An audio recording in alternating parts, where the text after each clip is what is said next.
Welcome back to another episode of the Everybody Can't Go podcast, number one independent podcast in the world. Stay tuned, keep it locked, because another episode is about to drop in 3, 2, 1.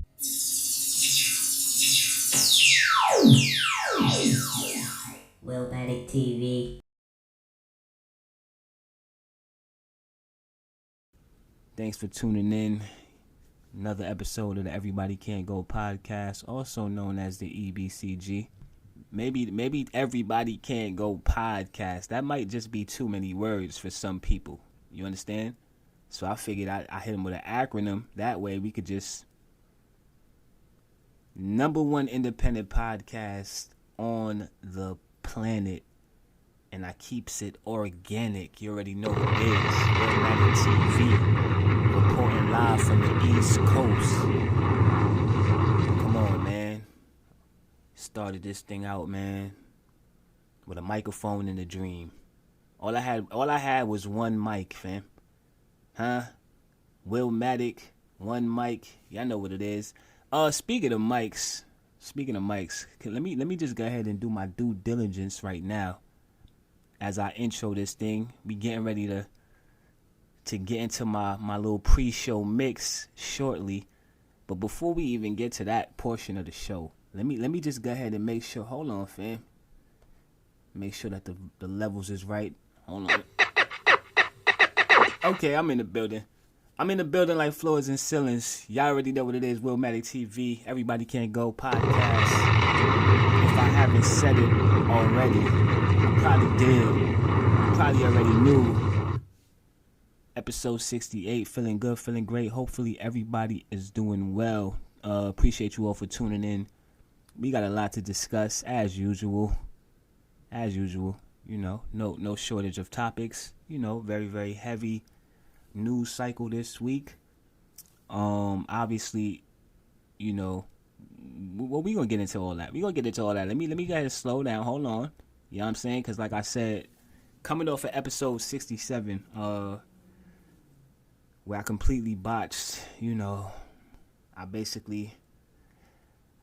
the episode, man. I mean, it's really no other way to put it at this point. You know what I'm saying?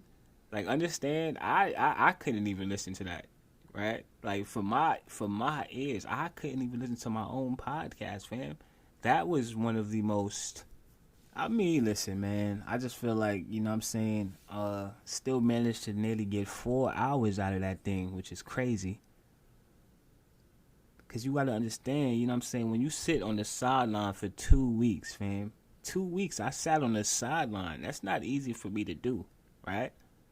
I'm used to being in the starting five, fam. I'm hitting the game-winning shot. I'm that guy. So for me to sit on the sideline for 2 weeks, it might have been 3, fam. Was it 3 weeks? It might have been like 2.5, 3 weeks. My point is this, fam. I sat out. You understand?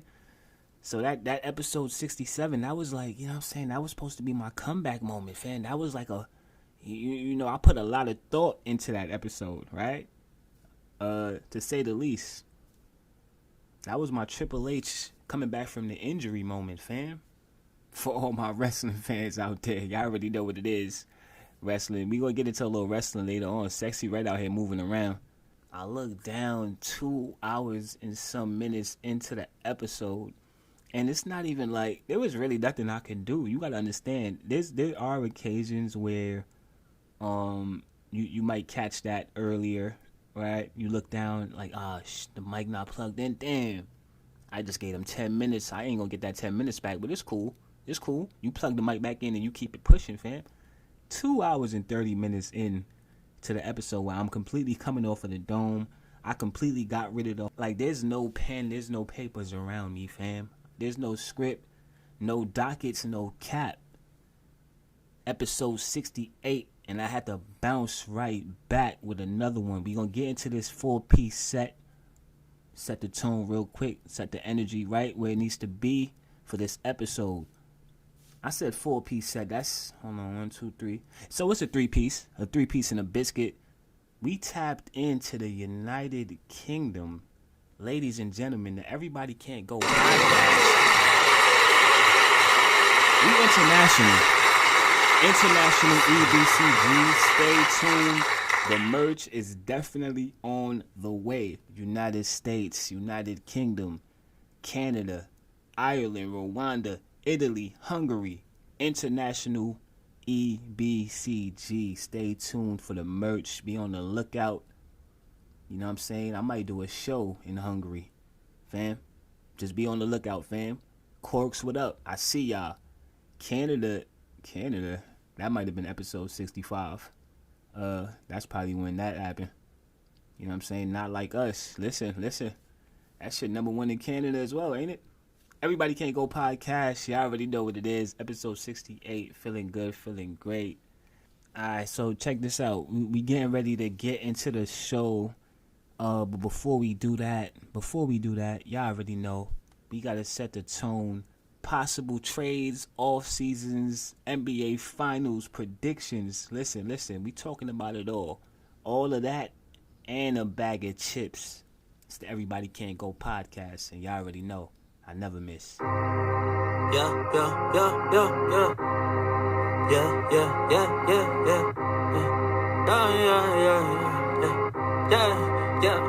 Woo, scope. Come up from the hill, watch it pop, then we watch your body flip, swap it out. It's a flip. Woo. Haters gotta pay me for a diss. When I shoot, I never miss. It's a hit.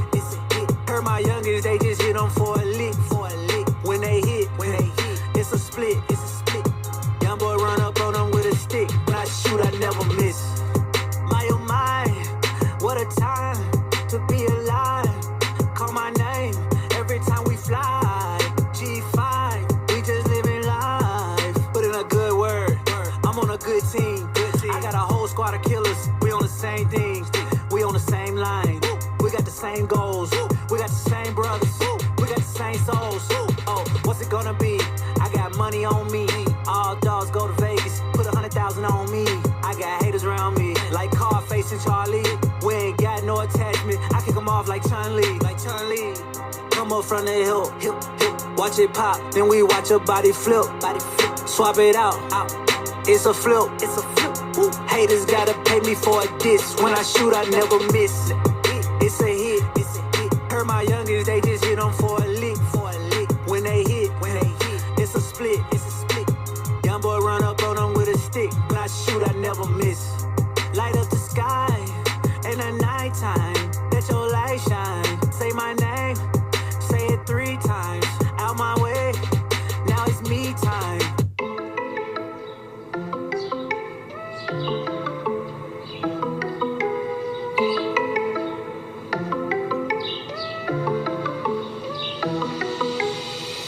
I got blessings falling on me. I got weapons, need no army.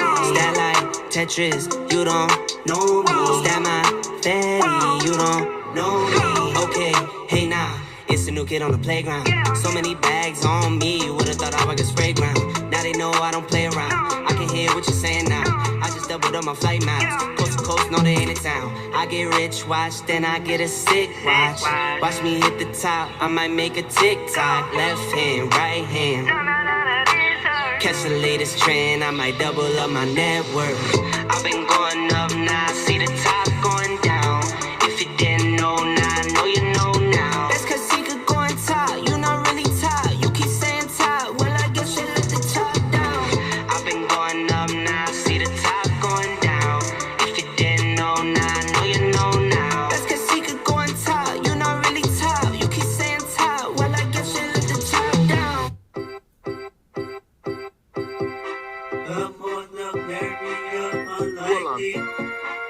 I say there's no such thing as Chinese. You could have been anywhere else in the world, but somehow you ended up here with me. Let's get it. One of you. Only need one of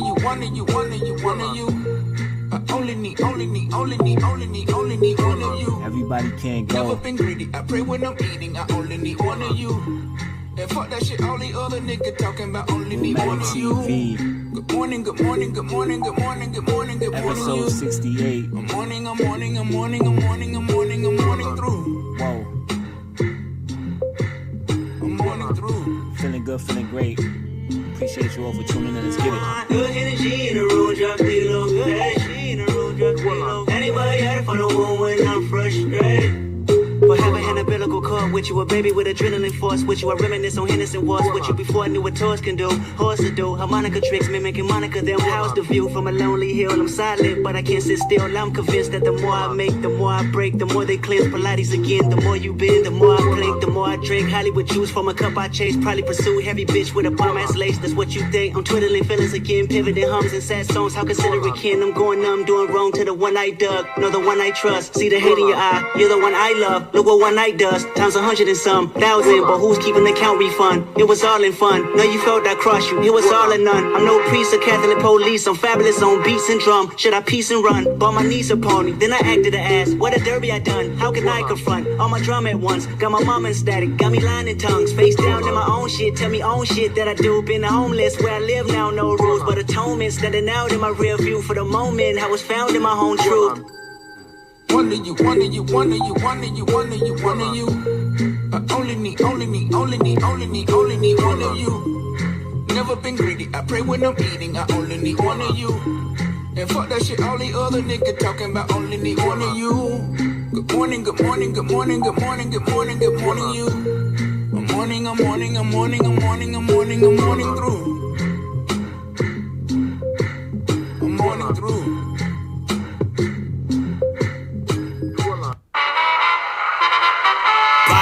Hey, look, it ain't done till I say it's finished. No moves till I say it's moving. Y'all niggas lose. We ain't doing what y'all doing. Understand me? Fuck they on, man. Oh, you thought I was done? Oh my God. No. Oh my God. Gotta face it, I'm the one. Oh my God. Ho. I want the check, want the check, want the check. Give me my respect, my respect, my respect. Medals on my neck, on my neck, on my neck.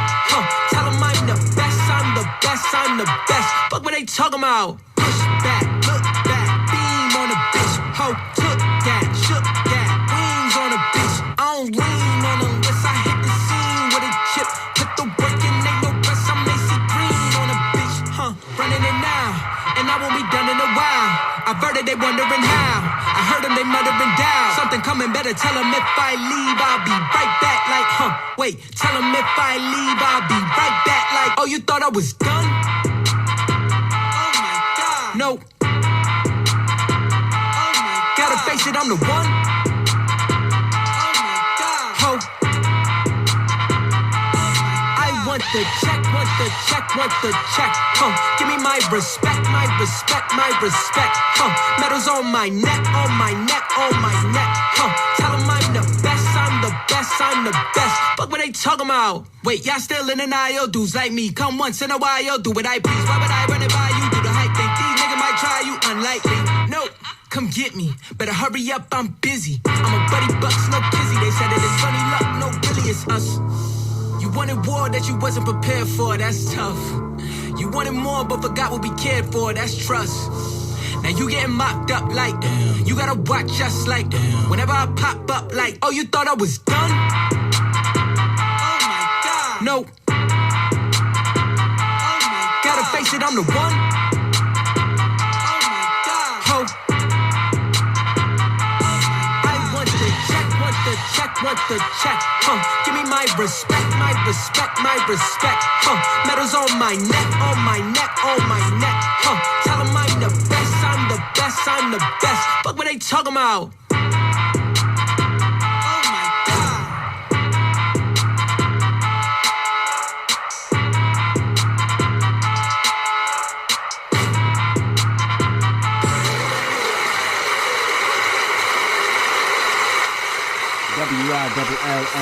WILLMATIC on the MIC. Once again, this is the EBCG.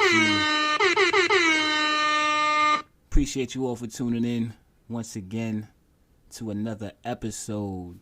And I looked at the calendar, I said, I can't get him another bi-weekly. Not two bi-weeklies back to back. That was a tri-weekly. Episode 67. That was like a 3-week layoff and all that. we had a little technical issue. You know what I'm saying? We already discussed and spoke about that. Yeah. The mic wasn't plugged in, fam. It actually was plugged in, which is crazy. Right? Because now all that does is it basically just raises my level of paranoia in the studio. You know what I'm saying? Me just basically not knowing. So every now and then I'm gonna have to do a mic. And if it sounds like I'm yelling into the microphone, well, I am. But that's just to make sure that this shit is recording my goddamn audio, fam. Yeah. That was nearly 4 hours of an episode down the drain. You know what I'm saying? But it's no need to complain, because at the end of the day, you know, this is what we signed up for, you know, at the end of the day. The good, the bad, the ugly. Once again, appreciate you all for tuning in. You know what I'm saying? Shouts out to all of the listeners, you know, wanted and unwanted, you know, first time and last time, you know. You might have just, you know what I'm saying? I don't know. How did you hear about the EBCG? That might have to be like I might need to do a survey on the TL. Like, what brought you, you know, when you fill out a job application and shit, and they ask you that question 14, you like, fam, who cares, fam? I'm trying to get a bag, fam. Y'all hiring, and I'm looking to make a paycheck, fam. This is the perfect match, fam. Miss me with the questions, dog. I feel like, let me slow down. First of all, I'm a little excited. Like I said, it's been a lot going on, to say the least. And y'all know this is the part where you know what I'm saying, we got to make that decision, you know what I'm saying? Like, how do I want to really, like, what kind of episode am I getting ready to do? Right? Because low key, I've been basically saving. I've been holding back, to be quite frank. Right? I got a 10-hour episode in the tuck for y'all. I'm not even going to hold you. Just know, I don't know, that might be after season 3. I'm pretty sure I already turned the bomb up. I'm not really sure why the bomb is so low right now, fam. Hold on, fam. When a bomb drop, I need for the bomb. Then I turned it up, then it went back down.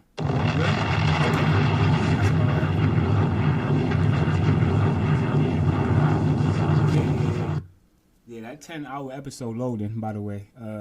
That might be my last. Anyway, let's not. Let's focus on the now and the present. And the now and the present, is we got a whole bunch of shit going on. Yeah. Out the gate, I could probably start off with, I don't know, Donald Trump, Donald Trump and his fucking, you know, his scam money and shit. I don't know. Realistically, this is not the political pod. Y'all already know that once upon a time, you know, I treaded those waters, you know. Absolutely. You know, there was a point, I got videos, you know what I'm saying, I'd be speaking about Donald Trump and different things. And realistically, I'm just at a point now, my nigga, where, like, I just feel like, I don't know. I feel like I've seen the movie before at this point, and I'm just not interested. It's kind of like, we already seen this movie before. I feel like they trying to low-key just add extra shit to my plate. I got a lot of shit going on, like I said, once again, with myself personally. Then obviously, you know what I'm saying, trying to keep up with the, you know what I'm saying, with this news cycle. Obviously, we got a whole lot of shit to get to. This actually was reported a couple of weeks back. This came across the TL. I see that the NCAA is set to pay players directly for the first time in NCAA history.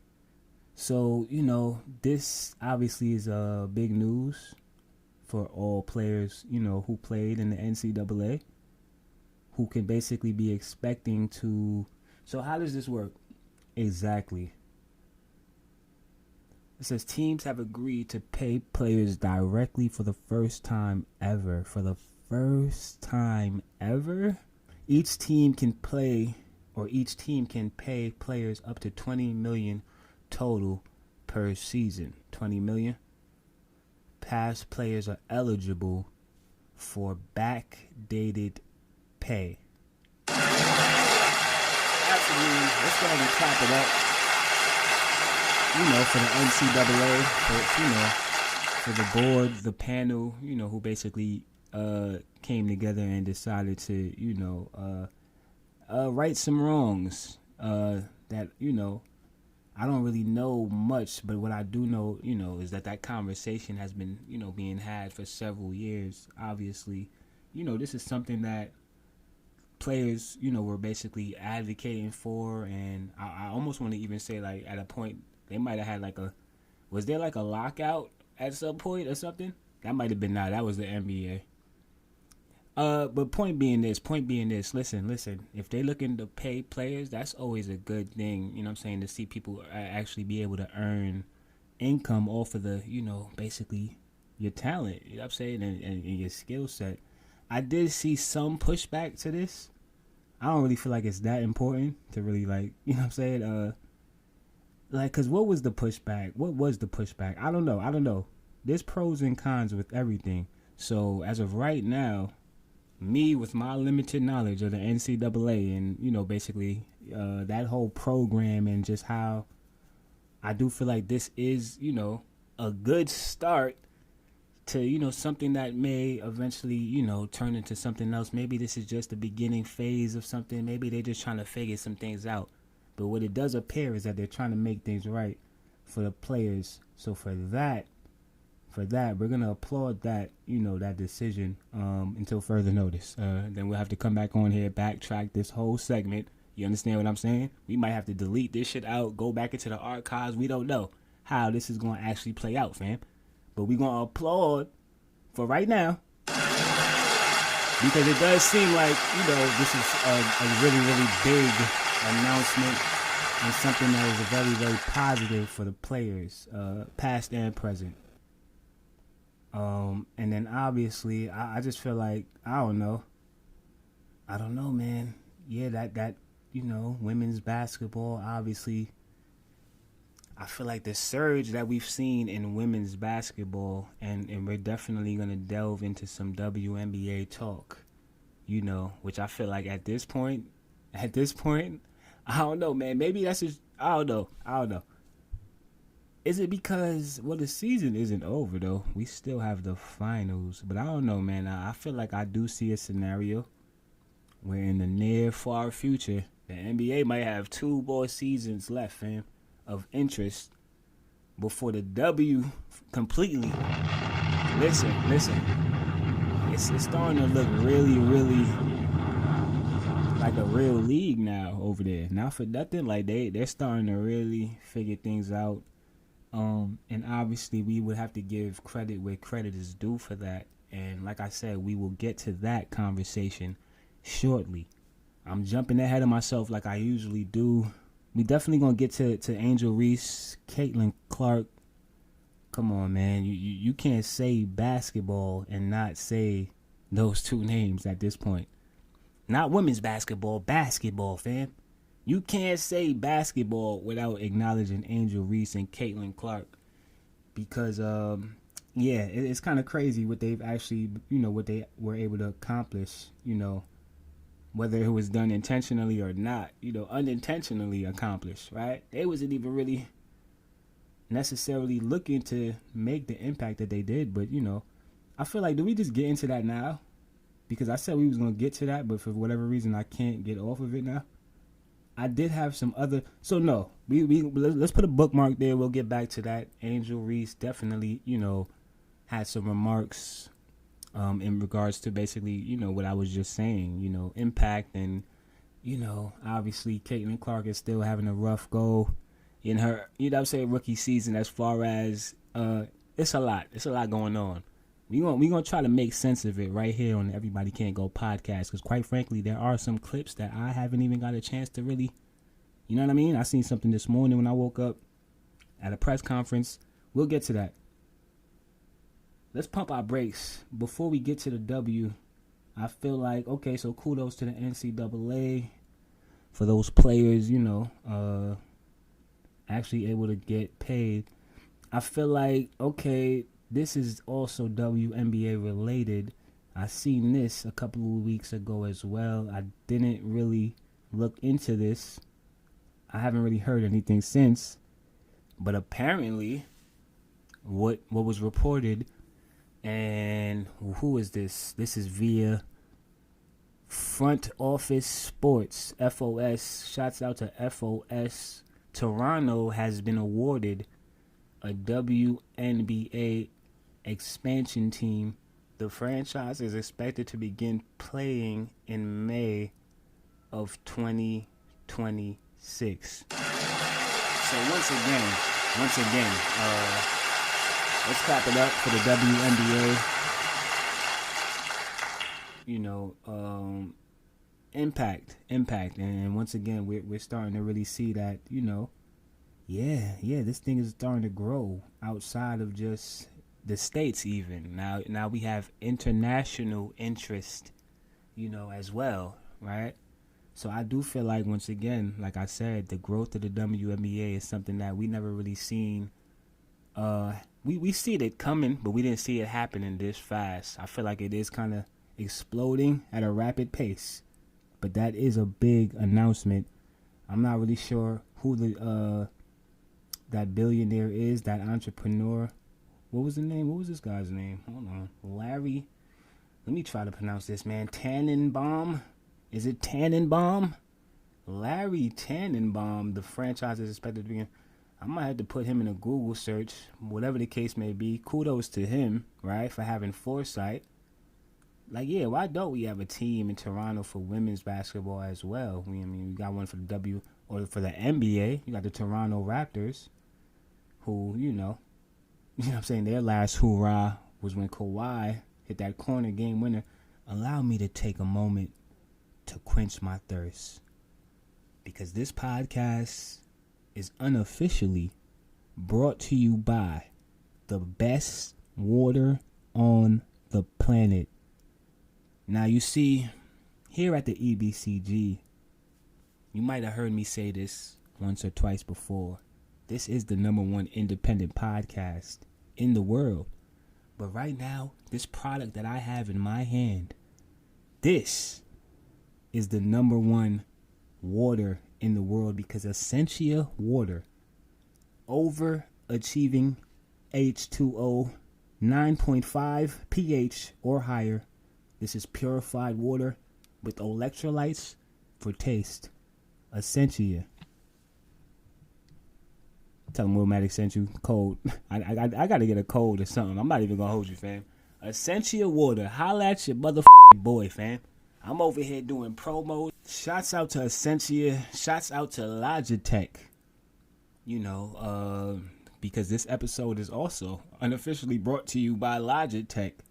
You know, this microphone right now. This very, very device that allows me to bring to you the best audio, quality audio on the market. The Blue Yeti. Come on, man. The dimensions. It fits anywhere in the home. You can put it. You can have it on your desk. You can put it in your bag and bring it with you for a road trip, man. This is state of the art. Good quality design.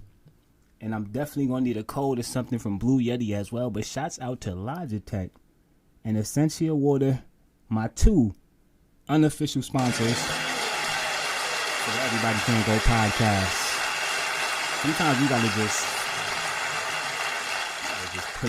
you gotta just create it, fam. Sometimes you really just have to create it, fam. Who knows? They might actually.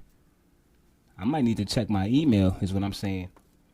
FanDuel, I'm no longer doing business with. Yeah. We was planning on doing some business with FanDuel. We had something lined up. We was thinking about doing a little partnership with them, but as of right now, me and FanDuel are not really, you know what I'm saying, it's just not really a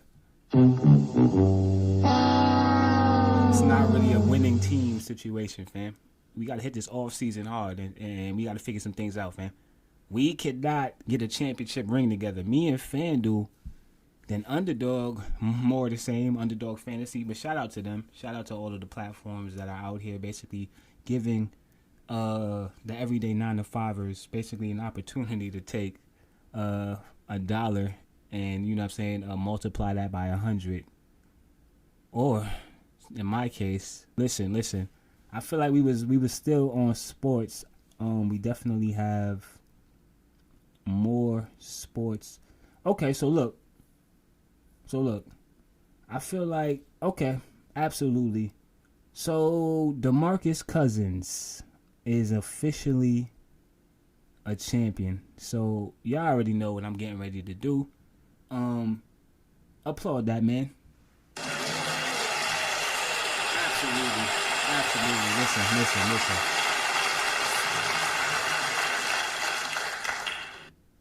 Yeah, I mean, I feel like DeMarcus Cousins is one of those, players who basically had, I don't know, what's the best way for me to say this? Not even so much he had the red carpet rolled out for him. That's not the right way to say that. I don't think that he was ever really, he was basically viewed as, one of those players in the league, in the NBA, who had a great talent and had great potential, but unfortunately, for whatever reason, didn't have the best reputation, or, whatever the case may be. It might have just been perception, right? He might have had a situation that occurred in the locker room. He might have knocked the coach out, fam. We don't really know what is going on in the locker room. We seen what Draymond was doing over there. You understand what I'm saying? So whatever happened and whatever took place and whatever occurred with Boogeyman Cousins, he might be the boogeyman to somebody else, fam. We just call him Boogie, but whatever. I'm not really sure what the situation is, but obviously he had a hard time making an NBA roster. It seemed like for years. I feel like there was a lot of, y'all know you scroll on Facebook, Twitter, whatever it is, and there's always these kind of, basically these hypothetical scenarios for, this team should probably pick up this player. You've seen that 1,000 times with DeMarcus Cousins, right? And it just didn't seem like, I don't know, man, like there were teams that were really just interested in basically, acquiring his talents. I say all that to say this, though. He's a champion now. And regardless of the fact whether, sure, he went overseas and he got a championship overseas. It's not the Larry O'Brien trophy, but it doesn't matter. It doesn't matter, fam. This picture, I mean, I see a champion in this picture right here, fam. Come on, man. Everybody's smiling. He got the cigar dangling out of his mouth. He holding the trophy. You know what I'm saying? So I do feel like that is super dope, man. And I feel like there's going to be a lot of players who see that. And, a lot of former NBA players and guys who, basically more or less were basically in that same boat. The Dwight Howards, the Delonte West of the league, who unfortunately, there was some unfortunate news in regards to Delonte West. I guess we'll get to that after this, right? But yeah, I just wanted to say shout out to DeMarcus Cousins. I'm not sure what team is he on out there. I don't even know the name of the team. That's terrible. What is the name of the team? They look like they the Tigers or something. You know what I'm saying? They got to be the Tigers. This has to be the. If these ain't the. He definitely won the Finals MVP out there as well. This was out in Taiwan. I don't have the name of the team. We just gonna call them the Tigers, right? Just for the sake of, this is a placeholder, right? I don't want to get sued or anything crazy, but just for this, you know what I'm saying? Due to the fact that I don't feel like Googling a Taiwan, I just don't feel like doing that right now. We gonna call them the Taiwan Tigers, man. And realistically, if that's not what they called, guess what, buddy? I just gave y'all a whole new goddamn name, because that sounds, you could do a lot with the merch with Tigers. They might be the Taiwan Tigers for real. And I'm sitting here really, congratulations to DeMarcus Cousins. He dominated in the championship, Finals MVP, averaged 23 or 25 points per game, 16 rebounds, 1 and an 8 1.8 steals per game, 1.8 blocks per game. So that's dope. That's dope. And now I don't know, maybe that opens the doors, you know. Maybe there's some teams in the NBA who see that, and, you know, that might open the doors potentially, you know what I'm saying, for him to basically make his return back to the NBA somewhere down the line. I'm not sure. What does that say for his future in terms of making an NBA return? Which, I mean, you would just assume that he would want to at some point come back to the league. You know what I'm saying? I'm going to need for, hold on, what is this, bro? Let me put this on D&D. Pardon me. I feel like I get the same, like, come on, fam. It's like they know when you podding this shit, bro. Get out of here with this. I don't care. If it's not the EBCG. Jabari Parker, speaking of former NBA players playing overseas, I feel like at this point we probably should have all seen this viral clip of Jabari Parker, who he got really, really emotional during an interview. For whatever reason. And obviously context is key here. I don't really keep up with the Jabari Parker, you know what I'm saying, news. You know what I'm saying? Like, I don't really know what Jabari Parker has going on or what he's been going through, right? So, obviously, yeah, sure, it's easy to kind of insert your own speculation here when you see a player who, you know, former NBA player now playing overseas. Obviously, the perception of that is basically like you downgraded, right? Like, damn, what happened? You was the man, homie. The fuck happened to you? Like, you playing for a team that nobody has heard of. This is the perception. Once again, there's a lot of players who I'm sure actually enjoy their stint overseas and probably even look forward to that even more, just for the simple fact that you probably have a lot more freedom and, you know, it's not so much press and things like that, you know, that obviously we've grown accustomed to dealing with in the States. I'm pretty sure there's a lot of freedom playing outside of this country, and, you know, you might have certain benefits that you might not have in the States. You understand what I'm saying? So for certain players, I'm sure overseas is a blast, right? You out the country, you away from home, but at the same time, you are seeing other parts of the world. I would just assume. But Jabari Parker, I completely digress. We talking about Jabari Parker, who was spotted or who was, you know, interviewed, and you know what? I feel like I need to just pull this up. Let me pull this up real quick, man. I mean, it's not really like, I'm not really sure how much context this clip is gonna provide, just for the simple fact that, well, let's play the clip, and then we'll come back with our commentary. Hold on, did Shaq? No, I thought that's what that was. So this is Jabari Parker. Sorry. Night, how are you? How pissed off are you in a day like today? No, I'm not pissed off at all. I'm not a sore loser. The better team won.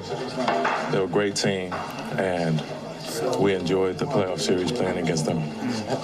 Why did? So I actually ended up finding a clip that I didn't see. This actually is the full version right here, man. So this actually does provide more context. So apparently he's overseas and he's in the playoffs right now in a very, very intense playoff series with another overseas team, man. He's sweating and shit. Like, they look like they just, well, he just said it. They lost, you know what I'm saying? I'm not sure if this was the elimination game. Let me see. They advanced and you not. Well, honestly, they did the intangibles. It wasn't about the talent per se. Individually, it was together, which is why they are more of a threat, because they play so good together, man. A good team that I really admire. Did the team lack the same that the team lacked in Athens? No, I don't think so. I think we gave our effort. I'm very proud of my guys. I'm very proud of them. And this year has been a beautiful experience. I made a lot of friends, and I've met a legend himself. I met, Mr. Norris. He's been helping me out this season because it wasn't easy, but with his encouragement and his diligence, he helped me maintain my level head during the year. So I just wanted to shout him out. Are you able to level this season in terms of to make a balance about how things were going, taking a look back to the season now that it ends? You can't be bitter.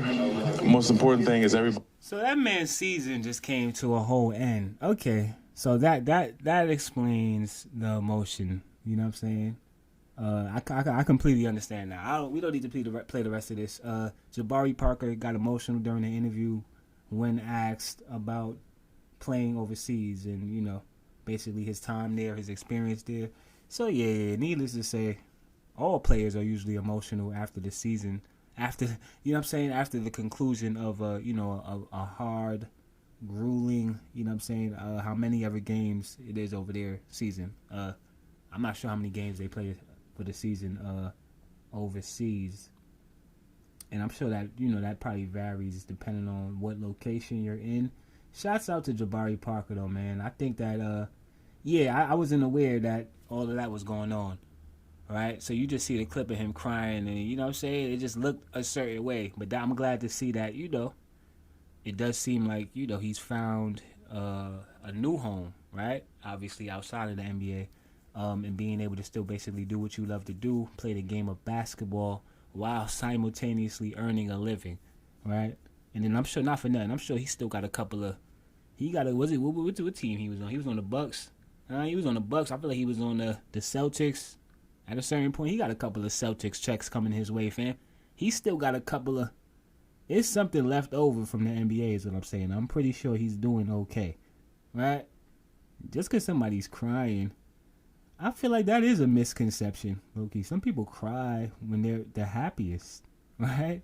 You can't really, you know what I'm saying? We all react to things differently. It did look crazy, I will say. Like when I seen it, I didn't have this take initially. I had to basically get more context to develop the take. I feel like, damn, I wanted to just segue right to that, but we still on basketball. We're going to get to Deontay Wilder in just a moment, fam. Just a moment for Deontay. Let's continue to... I feel like, okay, Jabari Parker, I'm pretty sure that, they just lost the playoffs, fam. I get it now. I get it. Absolutely. I feel like, absolutely. So this is the thing, right?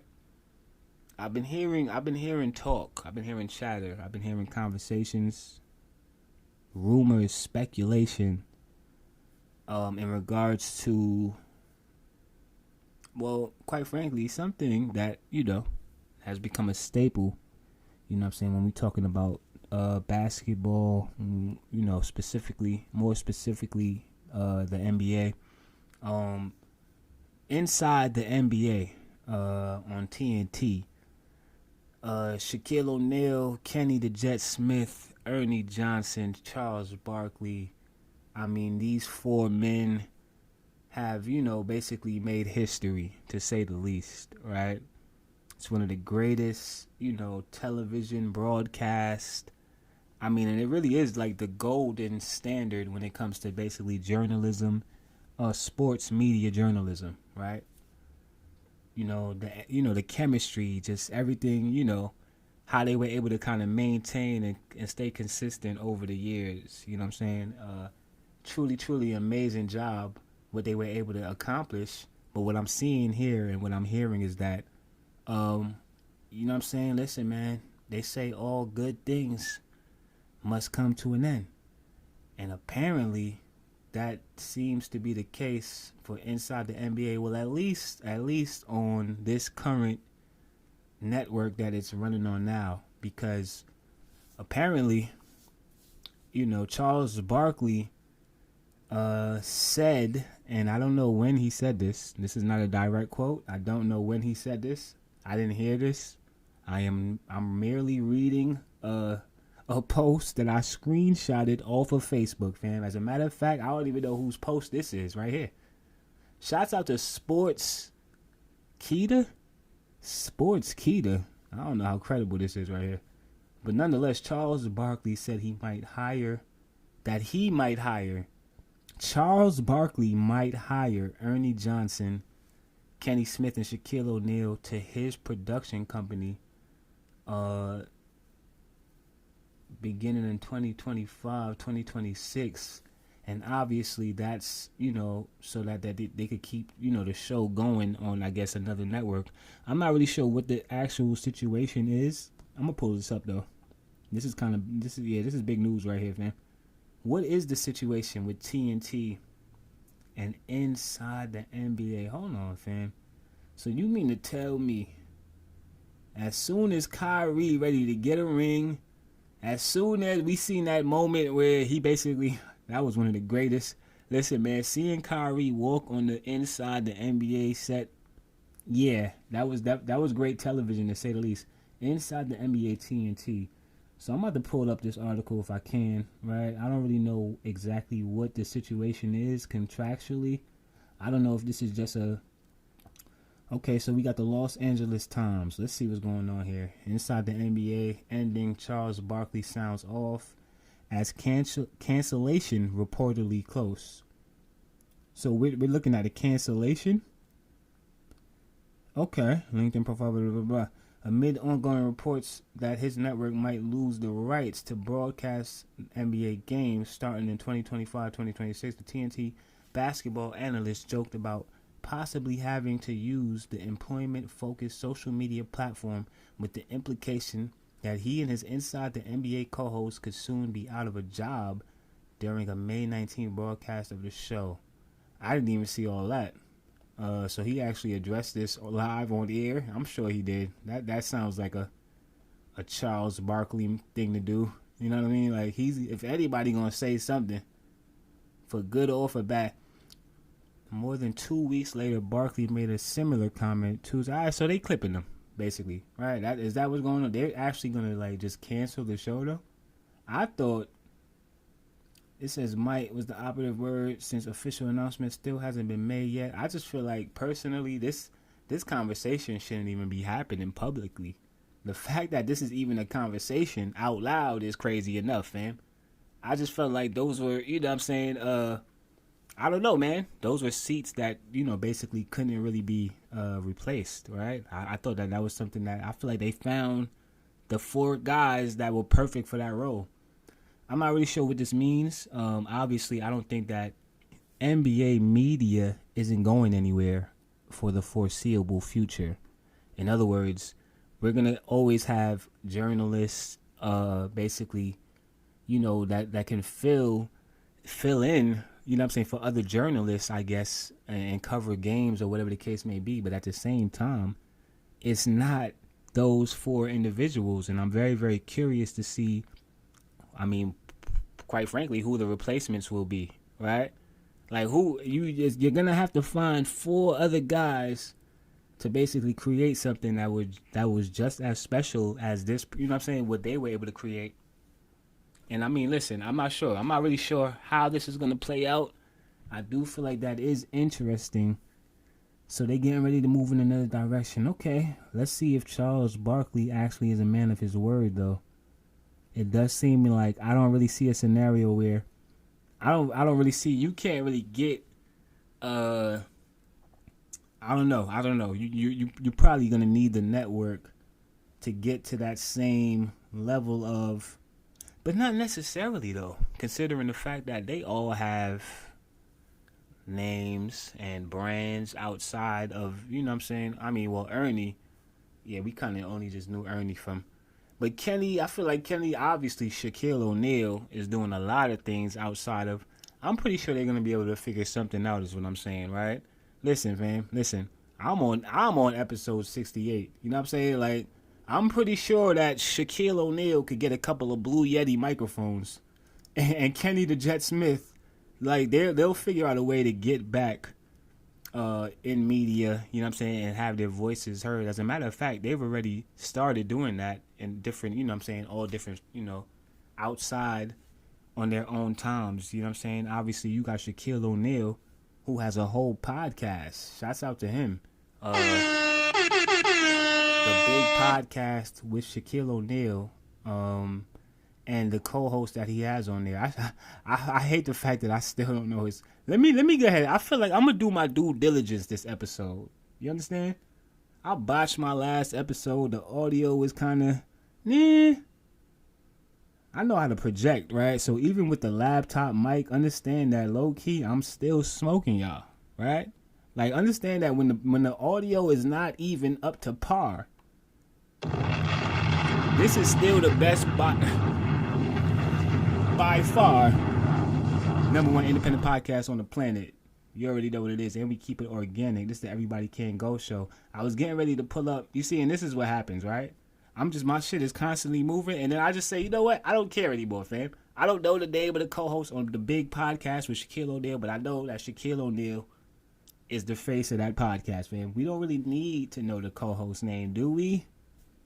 This is the Big Podcast with Shaquille O'Neal, fam. That's all we need to know, fam. The Papa John's is right over there on the table. You know they got mad Papa John's in that studio, fam. They definitely stepped their shit up. I just had a pie the other day. I'm not even going to hold you. The crust is starting to really, I don't know. I think they figured some shit out. We got so many. You'll even be able to see,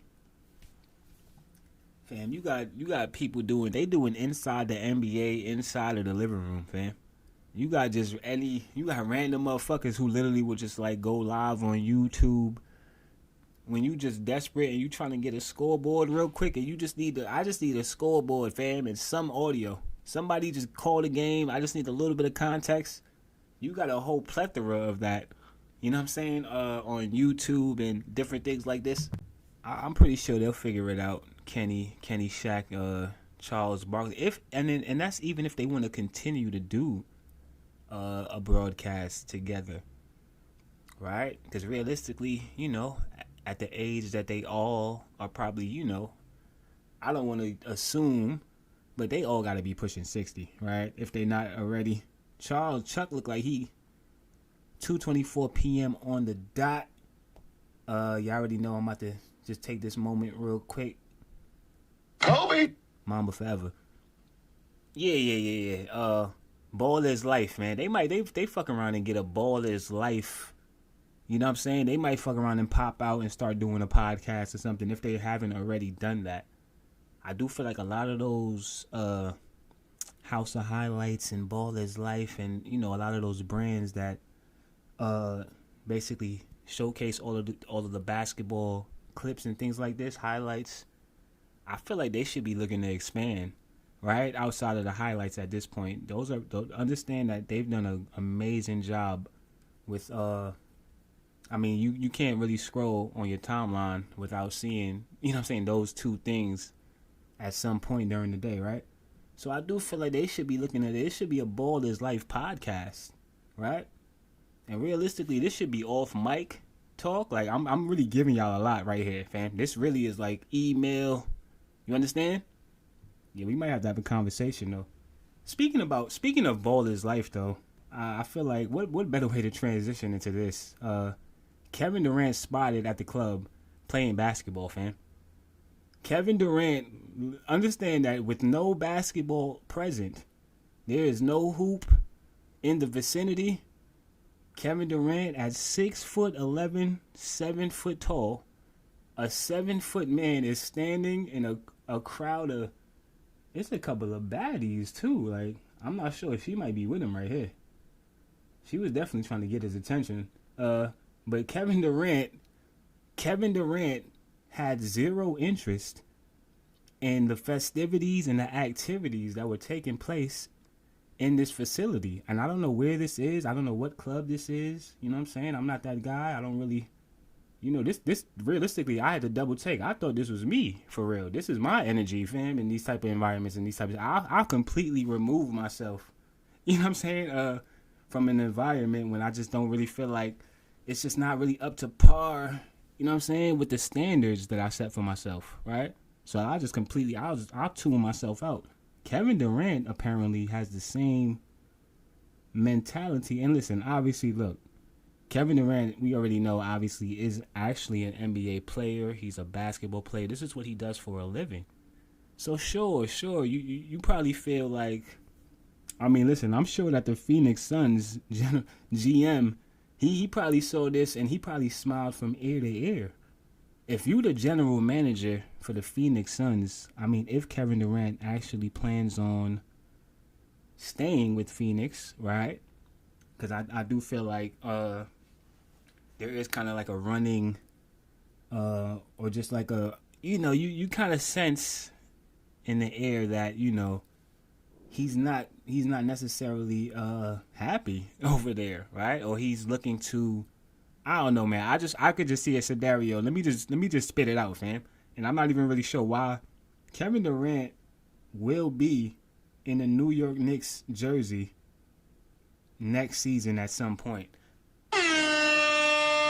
Now, I don't know if that's going to be the beginning of the season. I don't really know. He might end up forcing his way out of Phoenix. We don't know. We'll just have to stay tuned, right? And keep y'all updated with that situation. But Kevin Durant in the club, shooting hoops, listen, and it's a still. It's not even it's a still photo, right? So you can't really. Nah, there actually is a video, though. Let me see the video. Hold on, fam. Why was KD in the club doing this?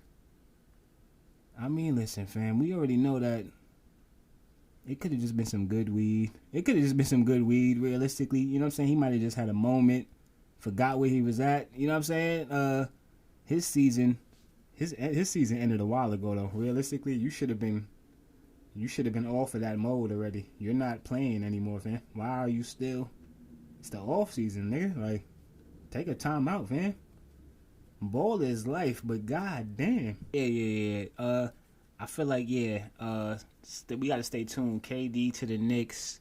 I feel like we already had this discussion.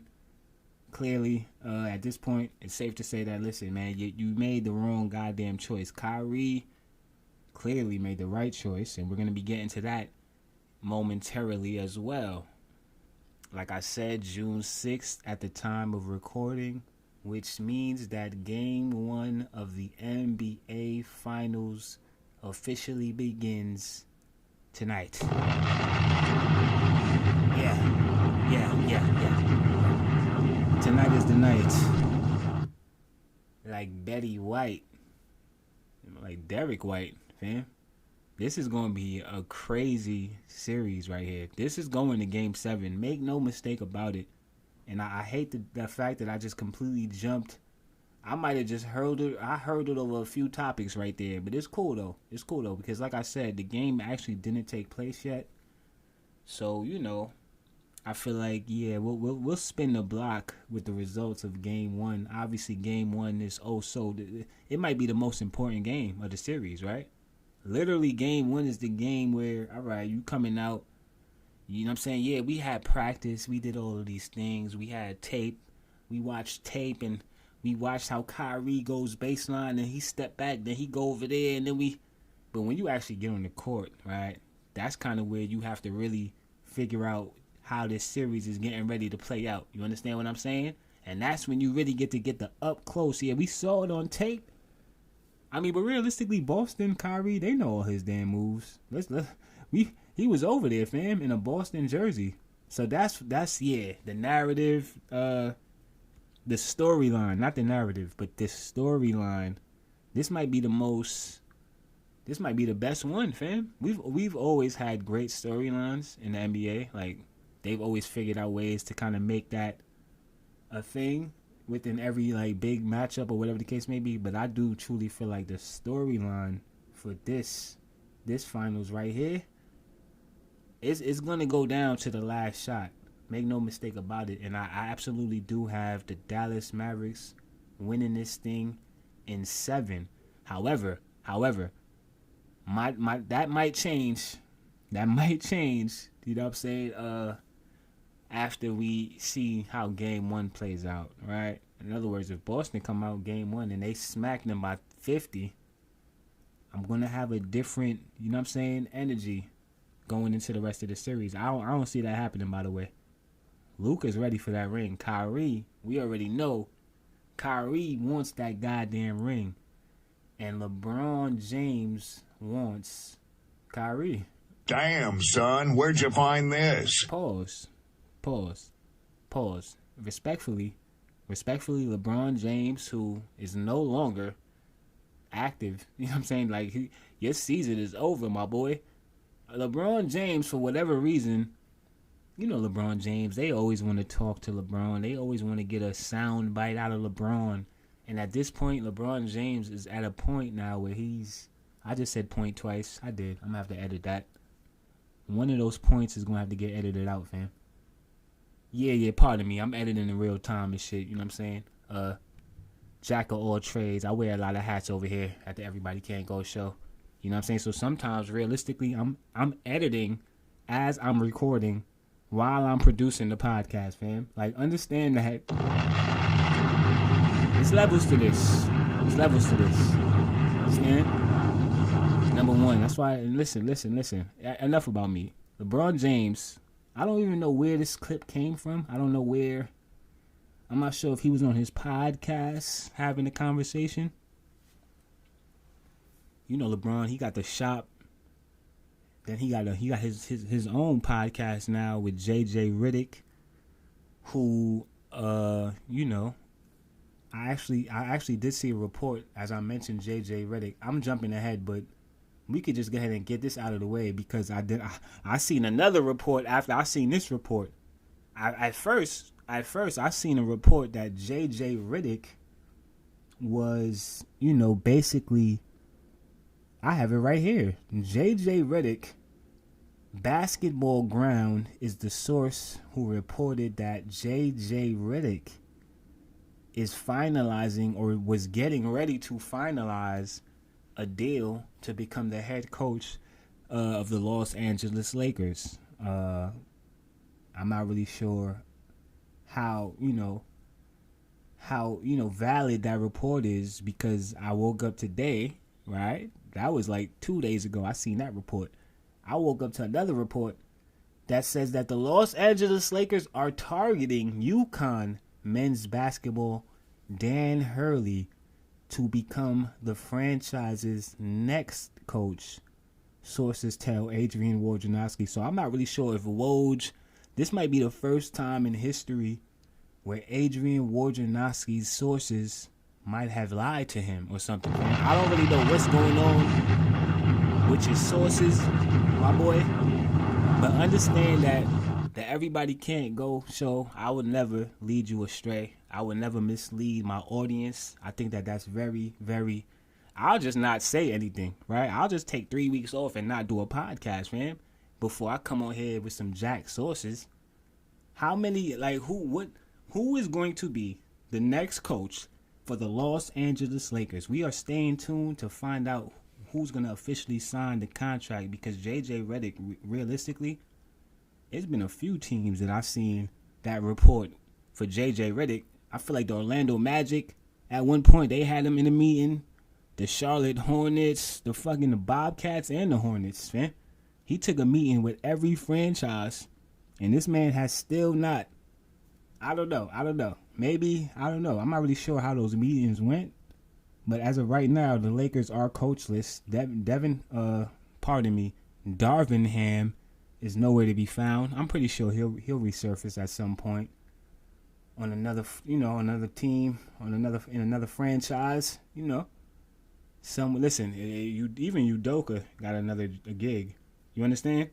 I'm pretty sure that Darvingham will find work in the NBA. I mean, at least I would hope that's the case, right? Because we all know, statistically, it's not usually always, if JJ Redick and Darvingham walk into the meeting, if they're getting interviewed on the same day, enough said. I completely digressed away from LeBron and Kyrie and this soap opera and this saga that they want to continue to drag out, even when it's the finals and it's game one. My big finals, game one is tomorrow, fam. LeBron not even playing anymore, but for some reason I'm still bound to this nigga, to where Yeah. We get it. LeBron and Kyrie. Listen, I was there. I seen the game winner. I seen the step back. I seen the alley oop. I seen Braun chase down Iguodala for that amazing block. And you know what I'm saying? I seen what those two individuals did when they were together, wearing the same jersey on the same team. I mean, it was a great thing to see. They won a championship together. They made history together is what they did. They brought Cleveland Cavaliers an NBA championship that they so desperately, they needed. They needed that championship. I don't know how else to say it. We all know the history. And it's no secret that, that was that was a big fucking deal, man. And that was something that, a lot of people, including people that actually reside in Cleveland, they could not have dreamed up or dreamt up a better situation. Nobody saw that coming. Obviously, when LeBron returned back to Cleveland, a lot of people felt like, there was a lot of potential for something like that to happen. But to see how it played out, and, I feel like I'm harping on this a little bit too much at this point. That was the past. That was then. We're here now. And right now, it's Kyrie and it's Luka Doncic. And make no mistake about it, these two right here, this pairing, you want to talk about Batman and Robin, fam. This is literally, they've already had conversations and discussions about putting these two basically as the best duo in NBA history. We're already having that conversation. Understand that this is literally season number 2 of us even seeing these two players together, right? They made it to the finals in their second season together. We seen how everything kind of started and how it wasn't really... Listen, I had my doubts, fam. And I stopped watching basketball for a little while when I seen Kyrie Irving struggling to figure out, like, if I'm going to take the game winner or pass it to Luka, fam. Once they started, like, when I seen that energy, it really had me feeling like, I don't know, man. I don't know. I had to just, I took a little break. The same way I had to take a step back and a break from the podcast, I had to take a step back. All puns intended. I had to take a step back away from the NBA. You understand? Yeah, I just was I wasn't really sure, like, if that was the right situation. I say all that to say this. I was wrong. Yeah. Sometimes I do that. Sometimes, very, very seldomly, not often, I am wrong. And I was completely wrong. Kyrie Irving and Luka Doncic, it's a match made in goddamn heaven, fam. Game winners tonight. It's lit. You know what I'm saying? I'm not even going to look at FanDuel. I'm not going to do it. I'm not even going to do it. I'm going to sit back as a fan and I'm going to enjoy this great moment in time because, listen, man, I don't know, man. Win-win situation, once again. I'm very, very much favoring Kyrie and Luka Doncic as, basically getting the ring this year. But like I said before, it's not one of those situations where it's going to be hard to, be upset if we see Boston kind of, finally you get this goddamn championship. You know what I'm saying? It's just like that squad, it would almost be a travesty for them to not. I just feel like maybe this is just not the right year, fam. I don't know. Maybe y'all going to have to run it back again, fam, and keep Jaylen Brown. Listen, at this point, Jaylen Brown, he locked in. He's not going anywhere. Tatum's not going anywhere. Porzingis, they might, depending on how he performs this series. And I do understand that, we were just talking about the storyline and, the whole, They got, so you have the LeBron, Kyrie kind of bromance. And I do feel like there was I am going to play that. They asked Kyrie about it. And, Kyrie had, some good things to say. Obviously Kyrie Irving, you know, I just feel like he's matured a lot, you know what I'm saying, as when it comes to basically addressing the media. And I do feel like, there's times where you could clearly see, like, they're expecting for him to basically go in one direction and then he'll completely just, go in another. So they kind of just basically trying to figure out Alex Jones. Pardon me. I'm going through my YouTube history right now. Yeah, I was watching some shit. Alex Jones. I'm not sure what's going on with Alex Jones. This is a crazy segue, by the way. I'll never do this again. But as I'm going through my history, to see a thumbnail of Alex Jones red-faced with fat red cheeks, pause. But y'all know this thing got a fat face and all that, crying, you know what I'm saying? Because, I don't know, were they going to shut down InfoWars? I mean, fam, listen, how long do you want to keep this thing going? I mean, what is your information bringing to the world at this point? And at a certain point, you got to just kind of like, it's over, my nigga. Like, nobody wants to hear that, bro, every day. I was on that bandwagon at one point in time, fam, but that's like a phase and shit, fam. Like, you don't watch that every day. You know what I'm saying? Like, you have to shut it down, my guy. I can't find a clip. I'm going to have to type this shit in, bro. So, hold on. Let me see. Kyrie. Hold on, fam. I know for a fact I watched it, though. I'm not sure where the clip is. I'm actually, like, a little perturbed right now. Because now it's going to take more time. So, look, Kyrie Irving. LeBron. Let me just type LeBron. That shit going to be on the top of the... And there it is. So, this is Kyrie Irving and his reaction to LeBron's comments saying that he misses playing with Kyrie. Let's take a listen. Irving at the podium. Yes, it is. I need him. God. And it's I love it. I mean, we I love this, man. Cool, that obviously you two have said over the last couple of years that you miss playing with each other, you wanted to play with each other, but for him to come out and say yesterday not only how well you are playing, but that he misses being your teammate, like, how do you react to that? I mean, I have a great reaction. You know, it's appreciated. There's a lot of gratitude there as well. You know, obviously, I'm in a different age, different place in my life.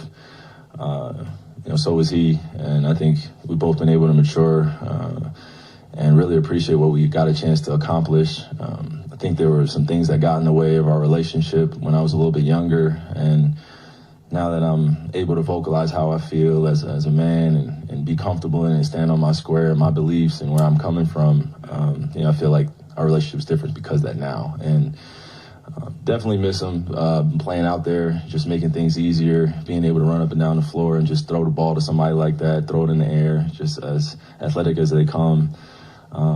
But yeah, it's just a mutual respect there for what we brought to the table. And his leadership, my leadership style, I think it meshed very well. And I was learning a lot from him that I'm appreciative for the rest of my life. So, man, when he says comments like that, you know, I just think back to just us having those moments where we're down in a series or up in a series and we're really demanding greatness from each other. And then off the court, our families just meshing well. So definitely think about those times. But now we're here in the present where we're able to reflect. But also now I'm at this stage and able to use some of the formulas that I was taught from him and some of the great teachers that have come before me. You know, I feel like I've been built for this moment because I've gone through some of the things I've gone through in my past with some of the guys that have transcended the game. So shout out to Bron for all that. Man, knows how to stir up a media storm and get everybody in here talking about us. Yeah, I'm looking forward to the future and getting this series started now. I mean, he's matured so much, man. It's an amazing thing to see, you know. Yeah, and somebody, I appreciate that, you know. As a podcaster, right? Me knowing basically just knowing how important it is to express, you know what I'm saying, yourself in a manner that's, you know, you pretty much gotta, what am I trying to say here? You gotta know how to, you know what I'm saying? You gotta know when to hold them and when to fold them. You know what I'm saying? We know that Kyrie Irving for a long time, he wasn't holding anything, right? And that kind of, you know, that kind of hurt the narrative. But we passed all that. We passed that now, fam. Game 1 is tonight. We in the finals. This is my 4th finals appearance. Y'all was telling me I should retire. Come on, man. Stephen A. Smith, his hairline went back a little further since Kyrie made this finals, fam. I'm not even going to hold you. He lost a little bit more hair. He looked like he lost some weight. He been stressed out, fam. Skip Bayless is nowhere to be found. I seen him try to resurface the other day. You know what I'm saying? Because the only time Skip Bayless is on my timeline at this point, because I don't even know like what day Undisputed airs anymore, fam. Are we still tuned into Undisputed, fam? Anybody that's still waking up every day to watch that, I'm sure they got a whole... There's niggas that will set their alarm to wake up and watch that shit. I'm sure, right? They got a whole... Right. They doing their numbers, and as they should. Skip Bayless is a legend, but what I'm saying is this, fam. If you're not talking about Kyrie, LeBron, right? That's the only time Skip Bayless is kind of... I don't know, man. Hold on. Pause up, though. What is this? How am I have $8.57 due? Like, I don't even understand. Like, I might have to... Hold on, fam. New York Presbyterian. You will be hearing from my lawyer, fam. Y'all will not get $8.57 from Willmatic TV. Rest assured that I will contact my lawyer. You know what it is, though? I feel like I paid this already. And this is like... You know, they'll hit you with a duplicate, you understand? And then try to hit you with a back pay 5 years later and shit like, oh, my bad. I can't tell y'all how many times I've received, you know what I'm saying? A lot of, anyway, I'm getting off topic here. So game 1 tonight, I had to punch in. Yeah, so the results are in. Game 1 officially in the books. Boston up 1-0 right now. We have ourselves a series here, ladies and gentlemen. I'm not even gonna hold you. Boston absolutely they smoked Dallas. And I mean, basically, and this is exactly what I didn't want to see, you know what I'm saying? I mean, obviously, we already know what Boston do, especially on the home floor. When Boston's at home, you know what I'm saying, they're a different team. I didn't even mean to hit that. When Boston's at home, they're a completely different team. Kristaps Porzingis, I'm not even gonna hold you, fam. You see, I wasn't really watching a lot of these seasons. I didn't really watch a lot of the games this season, right? So I didn't really get a chance to see how KCP really was meshing with Jason Tatum and Jaylen Brown in the Boston Celtics. Like, what I'm saying is I didn't really get to see it yet. Yesterday, game 1 was my first time seeing Porzingis in a Celtics jersey, quite frankly. And I'm not even going to hold you, fam. If that same Porzingis shows up throughout the rest of this series, I'm not gonna lie, it's looking like I said I had Dallas in 7, and I'm not gonna lie, I still do. I'm not gonna change my position just that fast. I'm not that gullible. What I'm saying is this, though. If Luka Doncic and Kyrie Irving, if they not combining for 200 points for the rest of this goddamn series, fam. Damn, son, where'd you find this? I don't know, man. I don't know. KCP was out there looking like Dirk Nowitzki in his prime. The irony is they was playing against the Mavericks, the team that Dirk Nowitzki put on the map.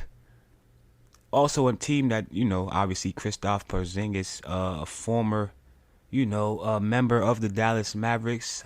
You know, remember when they made that trade? Obviously, Luka Doncic, you know, KCP, that was the original Kyrie and Luka, right? They thought that those were going to be the two, you know, to kind of carry the team basically to this point that they are now, which is the NBA Finals. What I will say is this.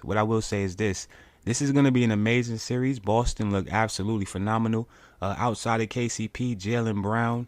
I mean, clearly Jaylen Brown, you know, he was paying attention to all of those critics, you know, that season. What was that, last season?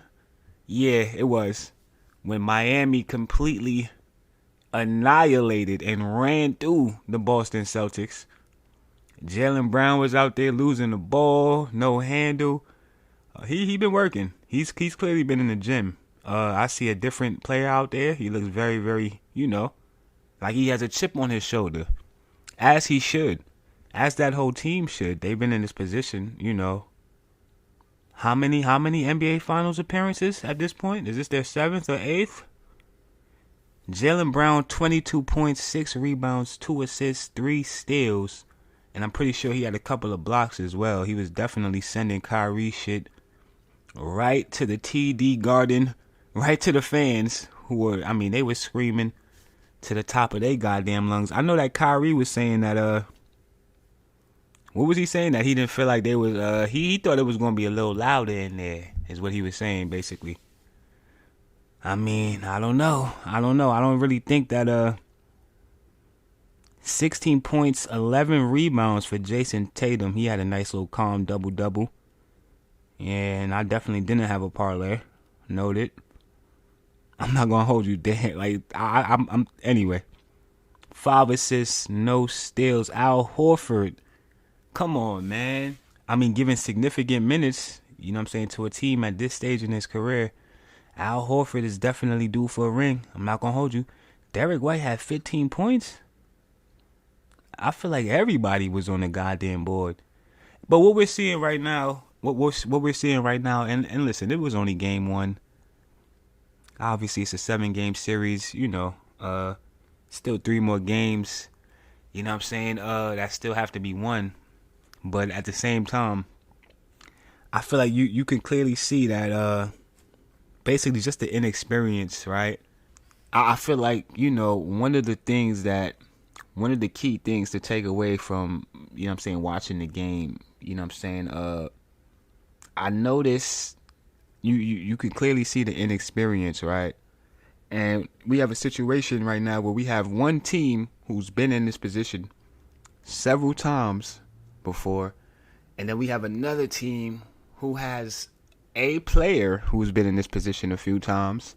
You got another player who's just a complete scoring machine, and you could pretty much count on him to hit the game-winning shot in any scenario, right? Then you have some good pieces, but unfortunately, I don't really feel like, although they were able to get to this point, I feel like they still do need a certain amount of time to play together. So I say all that to say this. I still got Dallas in 7. I do. I got Dallas in 7. I'm not going to hold you, man. Because you gotta look at it like this. They definitely cut that lead down, which I do feel like is noteworthy, right? They ended up losing 89-107. PJ Washington in his first NBA Finals, he had 14 points, 8 rebounds. That's solid right there. Derrick Jones Jr., 5 points, 6 rebounds. I'm not even gonna hold you. We gonna need some. Yeah, this offseason for Dallas is gonna be Daniel Gafford. I like Gafford. He's cool. 3 rebounds is not gonna get it done though, my boy. Why does Luka Doncic have 10 rebounds, man? 30 and 10 for Luka. Kyrie 12-3, 2-2. He did not have, basically the outing that, we're accustomed to seeing Kyrie coming out there and having. Obviously, one could assume that, maybe the Boston crowd, they probably kind of got to him a little bit. A little nerves in there. You know what I'm saying? You coming back to return to a team that you basically left so abruptly. And so this is Jason Tatum after the game. So it just helps with our spacing. So can't give Al enough credit for the impact that he's had on his playoff run. Melissa, left side, 5th row. Hey, Jason. What has impressed you the most about the way Jaylen has used all of the criticism that he's received over the years and all of the doubt he has received over the years as motivation to become the player he is today? Yeah, I think, when you look at JB, somebody that has really worked on his craft year after year to just become a better player. And I think you can tell by the way that the game has slowed down for him and the way he's making reads on the offensive end. And that doesn't happen just overnight. It's a process, and I've seen it. I've seen the work that he puts in and watching film and things like that. So it's special to see when guys put in the work and it translates to on the court. right, man. Game 1 is in the books. The Boston Celtics are currently up 1-0. I still have Dallas in 7. Obviously, we will be staying tuned and keeping our eyes on the situation. Kyrie Irving at the podium. We'll start with Dorothy here on the right.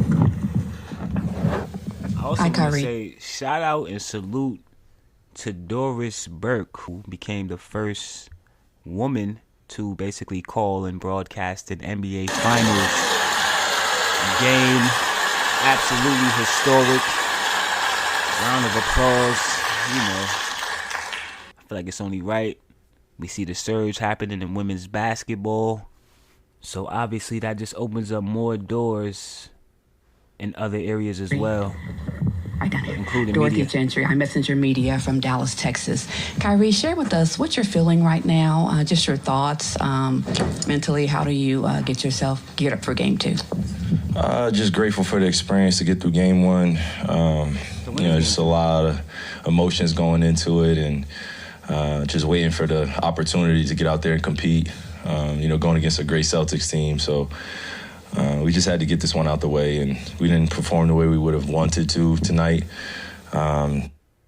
Sunday, June 9th. So June 9th, game 2. LeBron James. Oh, yeah. I forgot to basically mention the most significant piece of that whole thing. LeBron James is an unrestricted free agent. So needless to say, that I'm pretty sure that LeBron James is probably looking for a new home right now. He's a free agent, guys. So, I do feel like Kyrie's, his comments, and basically LeBron's comments, his continued comments, because this has been an ongoing thing with these two, right? At one point, I'm not even gonna hold you. I was almost 100% positive. I would have been willing to bet. I would have put it all down on FanDuel to bet on, seeing Kyrie Irving in a Los Angeles Lakers jersey a couple of seasons ago before the Dallas deal, right? Before he got to Dallas, I did think that they were gonna try to, even when he got there, and once we started to see that it wasn't really looking the way it looks now in the beginning, I thought, they was definitely gonna trade, and that was gonna happen. So I'm saying all that to say this: LeBron James is a free agent. He's clearly being vocal, right? I don't even really feel like this is a hot take here, guys. I mean, it might be to some people, but y'all know I do this, fam. We've seen this movie a few times with both of these players, as far as, and all I'm saying is this: I would be willing to bet that LeBron James, I don't even know if I could, can I say this with a certainty though? Because we still have Bronny, right, out here, and that's obviously, I don't know, if listen, if LeBron James chooses Kyrie Irving over Bronny, damn, son, where'd you find this? That's kind of crazy. Like, if I don't know, all I'm saying is this, man. What am I saying? I can't even say it. Will LeBron James be in a Dallas Mavericks uniform next season? That's all I'm trying to really say. I struggled to say it. I did. You can't really see LeBron in the blue, number one. Number two, I just feel like Dallas, that's the franchise that low-key ruined your whole... You would have had a clean slate if it wasn't for this franchise, man. We'll never forget what happened over there with you. Number three, I don't know, man. Bronny. I don't really see any of the... I seen a few of the mock drafts, right? And they have Bronny on just about every team besides Dallas, man. They got him on the Hornets. They got him on... I just don't see a scenario where the Dallas Mavericks are going to end up drafting Bronny James. If they do, that would be crazy. Then we could come on here with a certainty and tell y'all that LeBron will be in the Dallas Mavericks uniform. You kidding me? Bronny and Kyrie, fam? I don't know. Who throwing the lob? You understand? Like, that would be interesting. That would be like, we would have to do that in 2K, realistically. That's probably not going to happen. But I'm not really sure why Bron is still basically, he's making it clear he wants to play with Kyrie. Now, if Kyrie win a ring, we know he's not getting ready to get up and leave Dallas anytime soon. So I do feel like the only other logical thing to happen at that point, I don't know, man. This is archived, though, and, it's archived for a reason, because we'll be able to go back when this happens and say, oh, okay, yeah, I was definitely ahead of that one. But like I said, I don't really feel like that's a hot take. I don't know, man. LeBron actually becoming a free agent was a shock. You know what I'm saying? I wasn't really sure if, and don't get me wrong, I'm actually excited about it. I'm not gonna hold you. Like I said before, I've said this before and I'll say it again. I don't feel like LeBron James should have ever. You should have never worn a Los Angeles Lakers jersey. I just don't feel like. I don't know, man. Just basically, based on. I don't know. What am I trying to say here? The way the narrative around LeBron James as a player has been. And we already know, who they like to bring up in the conversation when LeBron James' name is brought up. You know what I'm saying? When we talking about the greatest of all time, right? It's Jordan over LeBron because, well, Jordan, he won 5 and he didn't. How much? He won 5 or 6. I think he got 6, as a matter of fact. He definitely has 6 rings. Pardon me. Jordan got 6. You know what I'm saying? The amount of finals appearances and the amount of time. And it was greatness. It was absolute greatness. We'll never take or discredit Michael Jordan and what he was able to accomplish in the league during his tenure. That was then. This is now, fam. LeBron James has superseded everything. Michael Jordan couldn't even fathom half of these things that we're seeing LeBron James do. I mean, this is what season, we're in season 23 or something crazy at this point. He's still chiseled up. I just seen a clip of him training. What was this for? The USA basketball, team, the Olympics. Obviously, that's coming up. Like he's playing he's still in the goddamn Olympics, fam, in tip-top shape. I'm just saying, fam, I don't really think Michael Jordan, 23, that's the jersey number, fam. We in season 23 right now, fam. You wearing 23, I'm in season 23. I'm just saying, fam. I don't really feel like it's fair to keep, basically making that comparison. This man has the most points in NBA history. Come on, man. Put some respect on LeBron James' name, but I say all that to say this, though. I do feel like, the Dallas Mavericks probably should be, making a couple of phone calls, to say the least, to try to see if, something's a go there. I feel like I'm off that now. I am. I don't really feel like we need to really ever. If they not going to actually play on the same team at this point, can we just end this bromance, this whole... I don't want to hear about it anymore. I don't want to hear about it any further.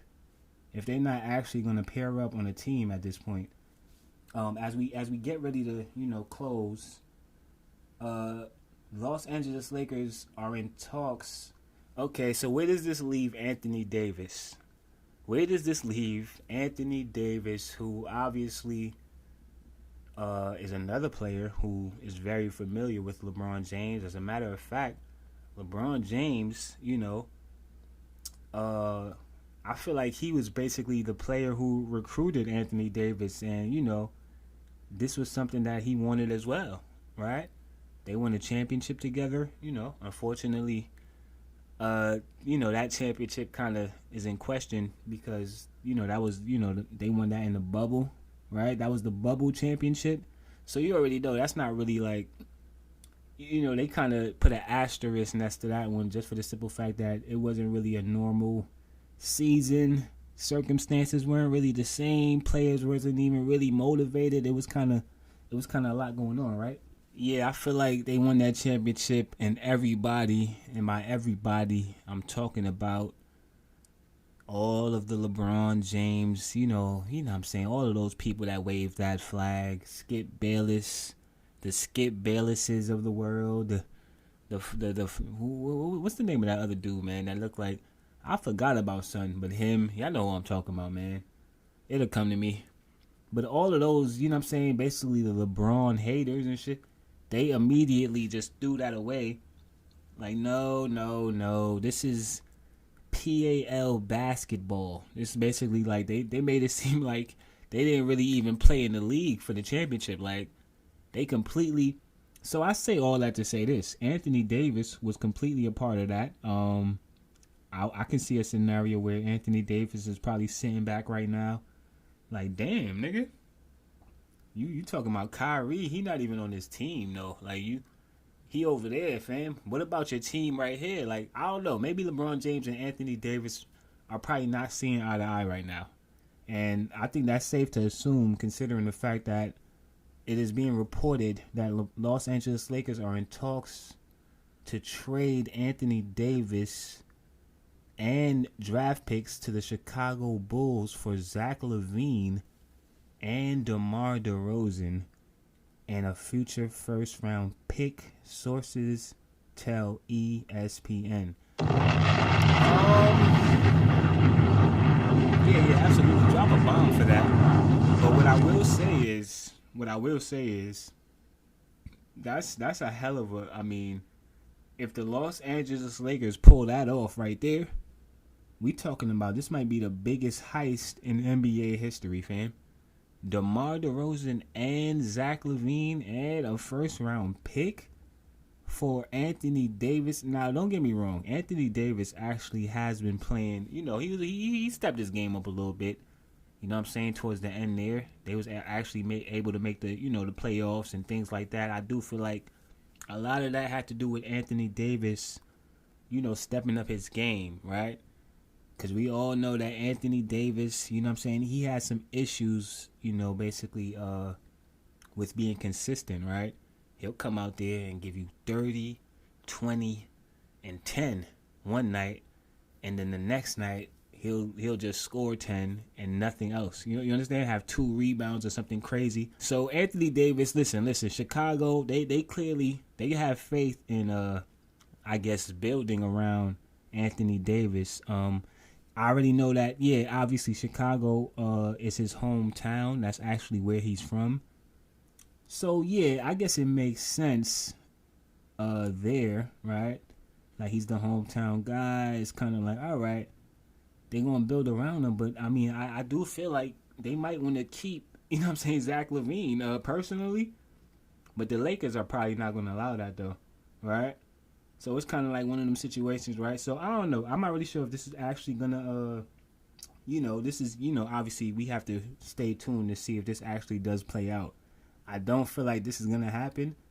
But according to Adrian Wojnarowski, who we've already confirmed, doesn't always have, accurate sources, right? So this might be another one of those sources with the wrong information. I'm not really sure. Zach LaVine and DeMar DeRozan is kind of crazy. Who they got over there? Who's left? Basically, it's just going to be Anthony Davis, Alex Caruso. I mean, Vujacic, Kobe White over there still, right? I mean, okay. They had a couple of players, they might have something down the line, potentially. I'm not going to hold you, though. Let's get to the WNBA now. So, the WNBA. Let's get to it, man. We got... So what's the latest? Obviously, when it comes to storylines and what bigger storyline exists in sports right now outside of Angel Reese and Caitlin Clark, who at this point, I mean, the media has done a thorough job of basically, kind of presenting. Well, there's no need for me to say this. I'd rather let the players in the situation speak for themselves, right? So we're absolutely getting ready to play a clip of Angel Reese, who I feel like is an absolutely phenomenal player. Transition to the WNBA, no problem. Smooth transition. I feel like she just broke a record or reached a milestone as a rookie with the most rebounds or something crazy like that. I feel like she keeping the same energy that she had. You know what I'm saying? As far as, the way she approaches the game. And obviously, there's a lot of conversations around Angel Reese right now. I do feel like for the most part, what we should be doing is focusing and highlighting the positives that are basically, taking place. I feel like she's doing amazing. She's doing well. She just invested in I'm not sure if that was we talked about it on the last episode, but I believe it was a football team. She's investing in franchises. Listen, she just made it, to the next level, which is the WNBA. She's playing the game at a high level. I'm not really sure how you could look at that and not feel a little, you understand, inspired, quite frankly, right? But apparently the media has, a different outlook on the situation. And obviously Caitlin Clark, who's been getting, some people might say bullied, other people might say, listen, fam, if you're going to lace them up and you're going to step out on the floor at the end of the day, you might end up on the floor at a certain point during the game. That's just kind of a part of the game. That's just a part of the process. This is, at the end of the day, it's a competitive league. We're athletes, it's not nothing personal. But at the end of the day, we trying to win. We trying to win and we trying to get a bag. You feel me? And in order for me to do that, there's certain incentives and goals I got to hit in order for me to get to this goddamn bag. So I say all that to say this. Caitlin Clark, yeah. Occasionally, there are going to be players who, I don't know, basically feel like you're in the way, literally, sometimes. And they might knock your ass over. What I will say is this. I do feel like Caitlin Clark should really just be embracing all of this. You know what I'm saying? You have a target on your back. You know what I'm saying? What better way to kind of motivate yourself in the locker room and fuel yourself? You could basically use that as fuel. You know what I'm saying? Listen.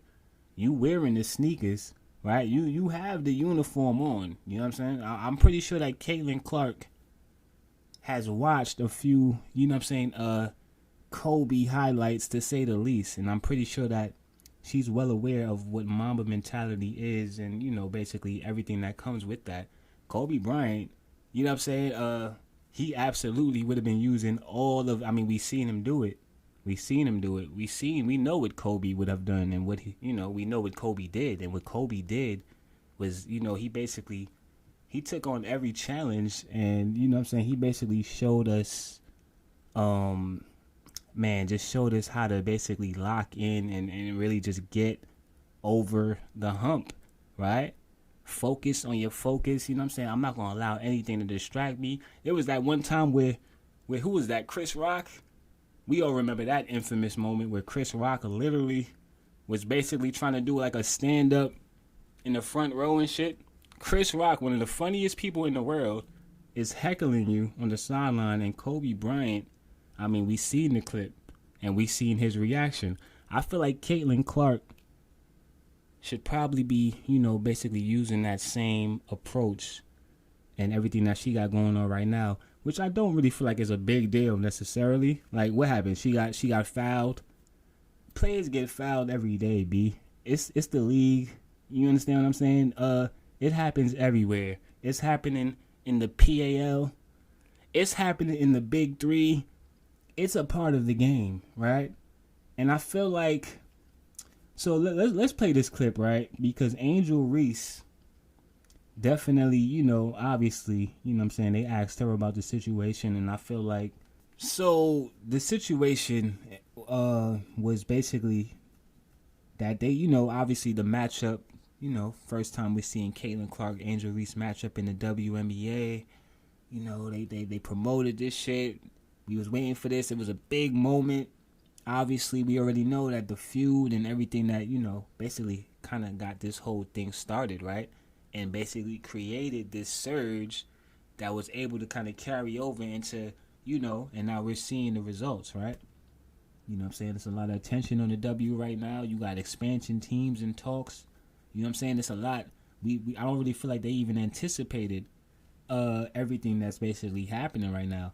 So you absolutely have to give credit where credit is due. But the situation here is Caitlin Clark was fouled. She was fouled by another player on the Chicago Sky. Kennedy Carter, you know, hit her with a little shoulder thrust. I'm not gonna hold you. It was sturdy. It was a little sturdy before the inbound. You know, she walked up. You know what I'm saying? She actually had something to say to her while she was doing it. Which, you know what I'm saying? If you're able to read lips like I am, she definitely called her a little bitch. Hit her with a shoulder thrust. You know what I'm saying? Knocked her to the goddamn ground. Caitlin Clark is looking at the referee like, what are we doing here, fam? And they upgraded the foul to a flagrant after calling it, you know, it was just a common foul initially. That was then upgraded into a flagrant foul. And, you know what I'm saying, this is where we are now. They asked Kennedy Carter, obviously, about the situation. Let's go ahead and take a listen to her comments. In the head the play before, and it was just like one of those things that was in the heat of the moment. You know, I don't know Caitlin. I don't know her from anywhere.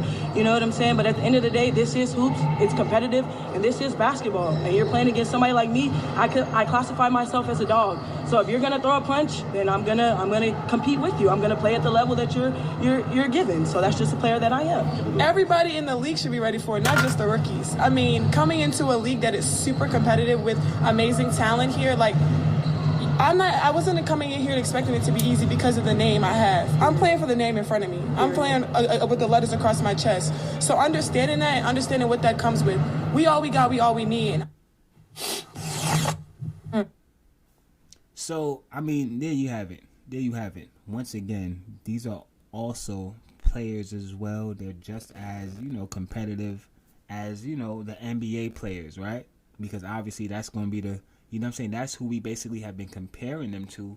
So why not give them that same respect on the court and allow them to basically showcase that, right?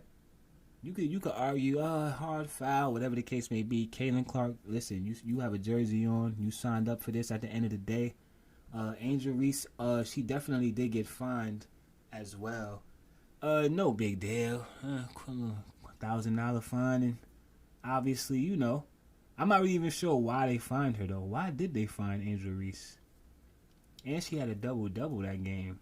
So you going to fine me. I'm bringing attention to the league. I'm out here playing my ass off. And my thank you is I get a $1,000 fine for what? For what, fam? Right now, I'm not going to hold you. It does seem like Caitlin Clark kind of, you know, ended up, you know, becoming the face of basically women's basketball. And while we can acknowledge the fact that obviously she's an amazing talent, and I mean, quite frankly, she really does deserve all of the credit that she's getting. You can't really take anything away from somebody who basically, you know, playing hard every day and, you know what I'm saying, basically excelling at their craft.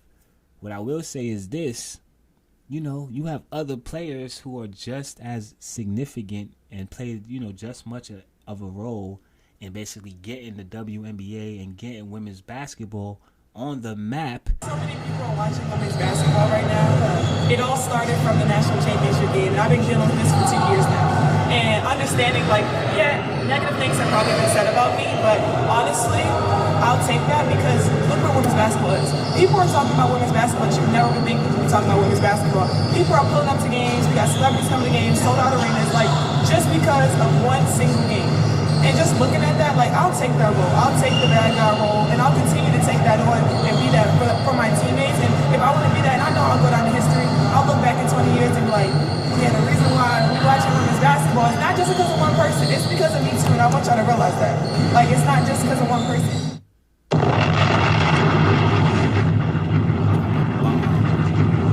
Angel Reese and the Chicago Sky. Absolutely agree.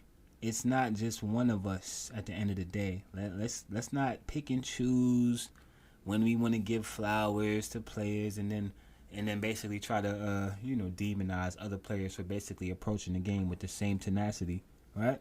So I just feel like, you know, over time, listen, the Chicago Sky, if they win the championship this season, I feel like the narrative is going just like how it changed for Kyrie.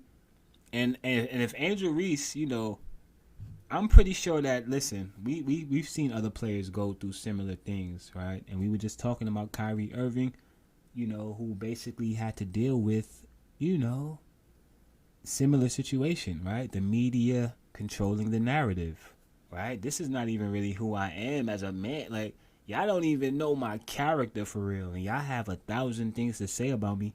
None or half of this shit ain't really true. Most of this shit is hate. A lot of this shit y'all getting paid to say, but we not going to talk about that. That's a whole nother conversation for a whole nother episode, right? A lot of people get paid to slander and character assassinate and all these different things. Angel Reese, I'm pretty sure she'll be tuned in to game 1 of that NBA Finals tonight, because Kyrie Irving is a player that she can absolutely look at and say, you know what? At the end of the day, I know for a fact I can change this narrative. And all I got to do is continue to basically step out on the court and play the game and approach the game the same way. I feel like she, you know, it's dope to see that she has teammates who basically got her back. You know what I'm saying? We know what that really was. You know what I'm saying? We got your back, fam. You on the Chicago Sky. You know what I'm saying? What team is Fever? Indiana Fever? You know what I'm saying? So we'll be looking forward to that finals matchup, right? Because I'm pretty sure, listen, man, we all know they love a storyline. If that ain't, they already have that shit in the works, man. Stephen A. Smith definitely got into it with shouts out to Monica McNutt. Stephen A. Smith. Shouts out to Stephen A. Smith as well. First Take, obviously, you know. We kind of all know what's going on, you know what I'm saying? As far as, you know what I mean, they have a similar, you know what I'm saying, situation as far as a cast of individuals who kind of just basically have the perfect blend, right?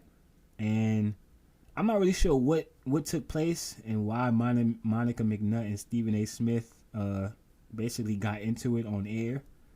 This was basically over women's basketball, right? You know what I'm saying? Like, the conversation is that important, man.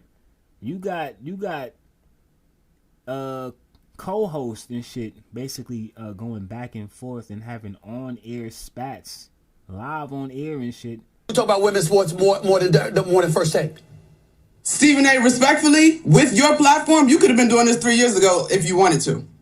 I did not intend to make it personal, but when I look at Stephen A. and my relationship with Stephen A., he the head honcho at ESPN as far as I'm concerned. If SA says, let's talk about it, it's going to be discussed, right? Right. But what I do stand by is that the way that the WNBA is being covered, 3 years ago, we were not having these conversations about the WNBA as we are now, and that is just a fact. But you said, Monica, it's never too late to do the right thing. Absolutely. And I think people will be like, oh, nobody was talking about, like you. I heard you at the end of that show. You lucky Molly had to go to break. Monica, you proving his point because nobody was talking about Kayla Clark at 3 years ago. I heard your old Southern sass back there. Who talk about women's sports? So Monica is absolutely sick of Stephen A. Smith and Shannon Sharp. Let's be clear, man. She probably got a whole other show lined up or something. She probably about to do her own thing.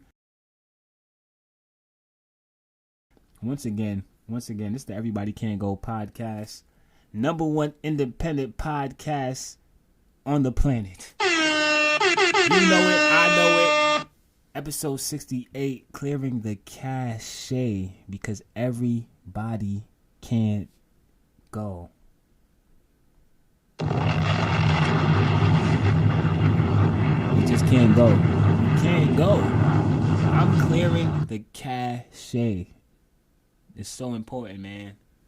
Sometimes you don't even realize those files are still there, fam. Like, I don't even use these files anymore, fam. I'm clearing the goddamn cache, fam. Everybody can't go. You know what I'm saying?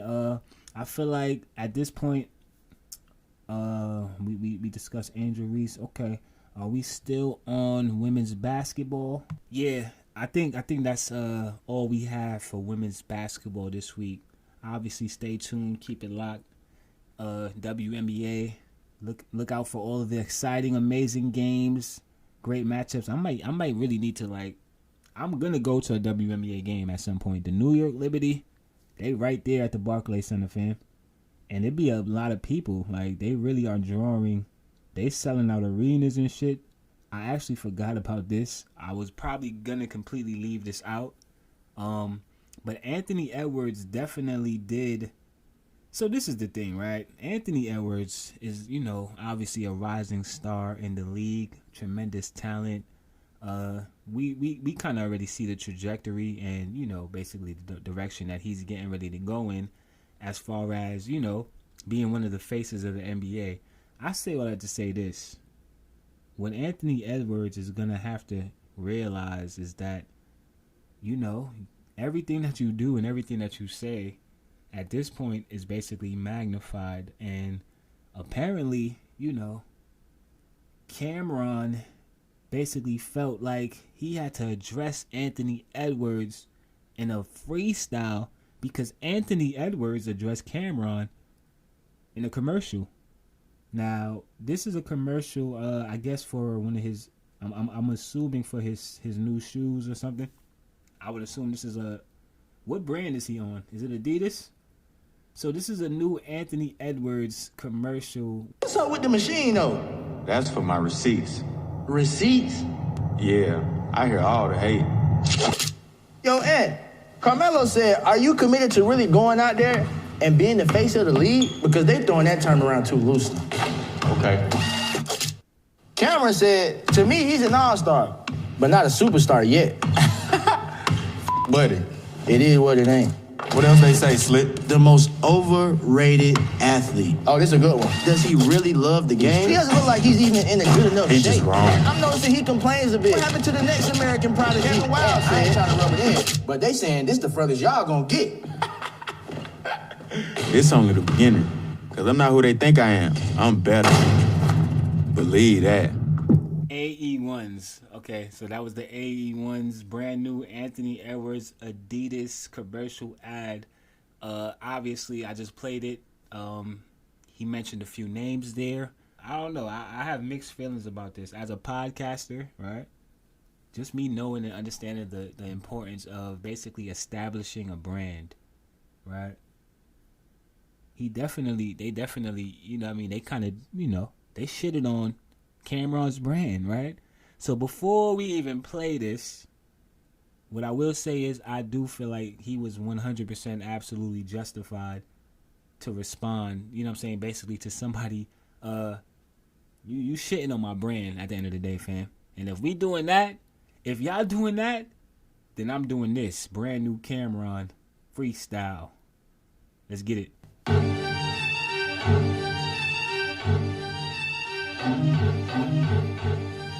Brand new Killer Cam. This is the Everybody Can't Go podcast. Y'all already know what it is. It is what it is. Brand new Cameron. Let's go. Shame on y'all. Cap to you liars. Soul water put me right back in the fire. Ain't talking no air fire, but praise to the most high. The 111 Messiah, the 9/11 survivor, need heroin, I'll supply ya. Fuck being friends. And old friends, I will never seek amends. You'll never hear me pretend. Before that, you'll meet your end. Chain on your door, short of 9 mil is peeking in. Hello, y'all, it's me again. I know bitches that's trying to get your CPN. In the house you sleeping in. We flushed pies when TNT was creeping in. I ducked the FBI, what I care about CNN. I put money on the house where you lay your head. Apologize, Abby, anything I may have said, but the play was already read. Get a black woman and black man to kill a black man that's already dead. Wrong, know that if know nothing else. Old bitches like killers, still something else. Nobody gonna love you like you love yourself, but when that bucket low like fuck it though, I don't trust myself. Danger. My friends think they talking to a stranger. Where I'm from, we did abortions with the hanger, and it didn't cost $7,000. Mom looking down on me like you better style. Copy. Melissa Ford called Kevin Louse. And Steve Stout, what they gonna do? I'm Mr. Giles. We good, boo. Killer feeling better now, but don't ever put my name near the word. Problem with me, 9/11, you better down. No water park, shoulda get wet and wild. Pause. 39th where you used to see me. Big Gal took Gruff and my nigga Remy in my Tudor Lamborghini. Baby in a blue bikini. Y'all know M.A. Dollar Sign. He used to be Mussolini. Like Lil Wayne, a nigga ran up a milli. 19 and clean, the bank account was looking filthy. Got TLC, shit was getting illy. Told T-Bars, I think things are getting chilly. Diabolical, we are mission impossible. I sense any friction, bitch, you live in the hospital. Don't try me, I'll have you like wild meat. Chicken corner high C, served through an IV. Go ahead and grandstand, no style could cramp cams. Pussy on a handstand, but fuck wrong with Ant-Man? Gave him his props, homie got love from me. New commercial, y'all ain't got love for me? He shot a jump shot and said, fuck buddy. The receipt reader looking like your fuck buddy. And trust buddy, I ain't one to judge buddy. Buddy sitting there glazing at you like I love hubby. This lost luck, listen here, I'm bossed up. Kyrie Irving with this shit, don't get crossed up. Shooters, pardon, that's just my own thoughts. Luca, I send you home on your home court. Get him a Uber, I don't know what y'all thought. Adidas, I'm blaming you, this is your fault. Campaign about to go strange. Y'all think y'all got the b-ball version of Kanye? Come on, stop it, dude. Y'all just stopping through. He do something y'all don't like, you'll drop him too. Fucking careers up, T-Mac, Derrick Rose, RG3, John Wall, let him know. Reggie Bush, Amon Shumpert, I'm on the road. You know Kevin Red, Google what was on his toes. Whoa, you wearing them bullshits? No. Jim Jones ad-libs, Gal, Nitro, Hype Yo, Light Show, Might Flow, nice clothes, white nose like, whoa. Gotta be sniffing, man. It's all fucking mine, man. All people like Rob, nigga.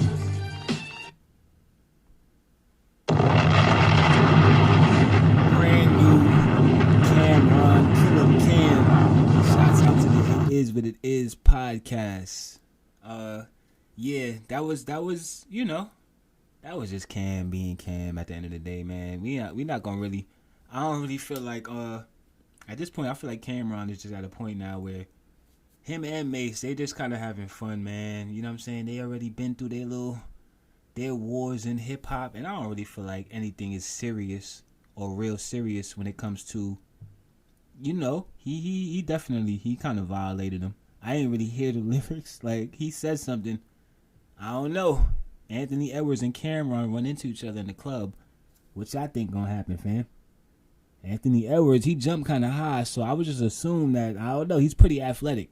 Cameron ain't really, we haven't really seen Cameron active athletically in quite some time, right? Since he missed his game winning and shit. I think Anthony Edwards is on the clock right now. Will he respond with another? Are we gonna have Cameron and Anthony Edwards going back and forth in 2024? I feel like we just about seen everybody else. Cardi B and Bia, and that wasn't even on the docket. I'm not gonna hold you, but y'all know I'm pretty in tune. Yeah, I'm hearing things. I didn't hear any diss tracks from either of those two artists yet, but I'm definitely aware of the fact that Cardi B and Bia, you know, I'm not even sure where their issues stem from, but I feel like this is the year for everybody to kind of clear the cachet. You know what I'm saying? Let's get it all out this year. Any issue, you know what I'm saying, any lingering tension, and I felt like we didn't really address, we gonna address all that this year. And I feel like, obviously, we would have to thank, you know what I'm saying, Kendrick for that. You know what I'm saying? For coming out and basically making hip-hop competitive again. You know what I'm saying? Now everybody seems to be, everybody's in their bag. Everybody want to rap again. You got everybody dissing each other. Even Shaquille O'Neal put out a diss track, fam. That was a couple of weeks ago. We didn't even really get to that. We didn't have time to. You know what I'm saying? But him and Shannon Sharp, actually, no. We definitely did. We discussed that. We did. I didn't play the track, but we had the conversation. I'm pretty sure that they pretty much that came and went. You know what I'm saying? Shaq and Shannon Sharp. Oh yeah, that's correct. Are we done with sports? No, we're not, because unfortunately, and I just stumbled across this today. And realistically, there's not really much to really say here other than just prayers and condolences, man. Prayers and condolences to former NBA player Deontay West, who was arrested after collapsing while fleeing police. Now, I haven't seen any footage of this quite frankly, I don't want to. I'm not going to look for this. I'm not going to play this. This will not be a part. This is not a part of the segment. All I can really say is that it's just unfortunate, man. It really is. It's just unfortunate to see, just somebody, decline. So, Delonte West was one of, obviously he wasn't the, one of the greatest players in NBA history. But I feel like he had a pretty significant role at a certain point on. What teams was he on, man? Cleveland. He was on Cleveland. You could throw him in, corner three. You could rely on Delonte West for a clutch corner three or something. Like, he put up some amazing, stats in the NBA. And I don't really know. I don't know what to really even say, just for the simple fact that I don't really know what the actual, what happened. You know what I'm saying? Obviously, we can speculate a bunch of shit, right? Oh, he's on drugs now, but I'm more interested in the how, how did it get to this point? I feel like we've seen several different clips of Delonte West over the years. Mark Cuban. I feel like at one point Mark Cuban, got a hold of him somehow, and at that point it looked like, all right, cool. He might be, this looks like he might be on the road to recovery, or this might be the beginning of something. Then you seen another clip shortly after that of him basically just back, and it really truly is just sad to see this. I'm not really sure why he was being chased by police. I'm not really sure what the situation is. Where was this actually? Where did this take place? The Washington Post via Getty Images. Is this in Dallas? Because I feel like Mark Cuban, I feel like he's in Dallas. He actually played for the Mavericks as well, right? Mavericks in the finals right now. I'm not really sure what to say, man. It's unfortunate. Praise and condolences to Delonte West. Ryan Garcia, who I feel like we literally just had a discussion about Ryan Garcia on our last episode. It's also being reported that Ryan Garcia had the cops called to check on boxer after hotel incident. So apparently Ryan Garcia, is on a downward spiral. Because, people even close to him and people around him are basically not, certain about his well-being. Obviously, we all already know the situation. He failed the drug test. And I came on here and I had some things to say about that. But realistically, at a certain point, it's bigger than boxing. And it's bigger than the sport. It's bigger than the sport at a certain point. At a certain point, it does become more about the individual. And Ryan Garcia clearly, has some things that he has to get in order before he gets back into a boxing ring. Yeah. We just want to see these guys in good health at the end of the day before anything else. Because that is ultimately what is most important. That's me on my politically. Listen, I could get on my PC as well, right? And like I said, I don't want to ever really make light of a situation. Ryan Garcia, listen, man. I don't know. Get help. Seek help. Boxing is gonna be there, fam. How old is Ryan Garcia? Ryan Garcia, you got a lot of boxing years left in you. Take some time off. Get yourself right. Come back. Rematch with Tank and get back on the map, fam. But do it the right way next time. Because those failed drug tests definitely hurt his legacy, to say the least. Deontay Wilder, who I wasn't even aware that he was having a fight. Deontay Wilder KO'd by Zhilei Zhang in a boxing match. He got knocked the fuck out, according to the It Is What It Is podcast. Nobody's safe. They say what the fuck they want. What I'll say is that Deontay Wilder, very, very similar to Ryan Garcia. As a matter of fact, no, this is not even close to the same situation. Deontay Wilder's situation and Ryan Garcia's situation is not the same. Deontay Wilder he just needs to retire at this point. I just feel like, you know, he had those big fights with Tyson Fury, you know, and a lot of people, you know what I'm saying, felt like, you know, I mean, there was a lot of people who basically rallied behind Deontay Wilder, you know, and I'm not really sure if the lights was just too bright or, you know, Tyson Fury, it was just Tyson Fury's night, quite frankly, you know what I'm saying, because they fought not once, not twice, but 3 times, and Deontay Wilder was unable to pick up a victory.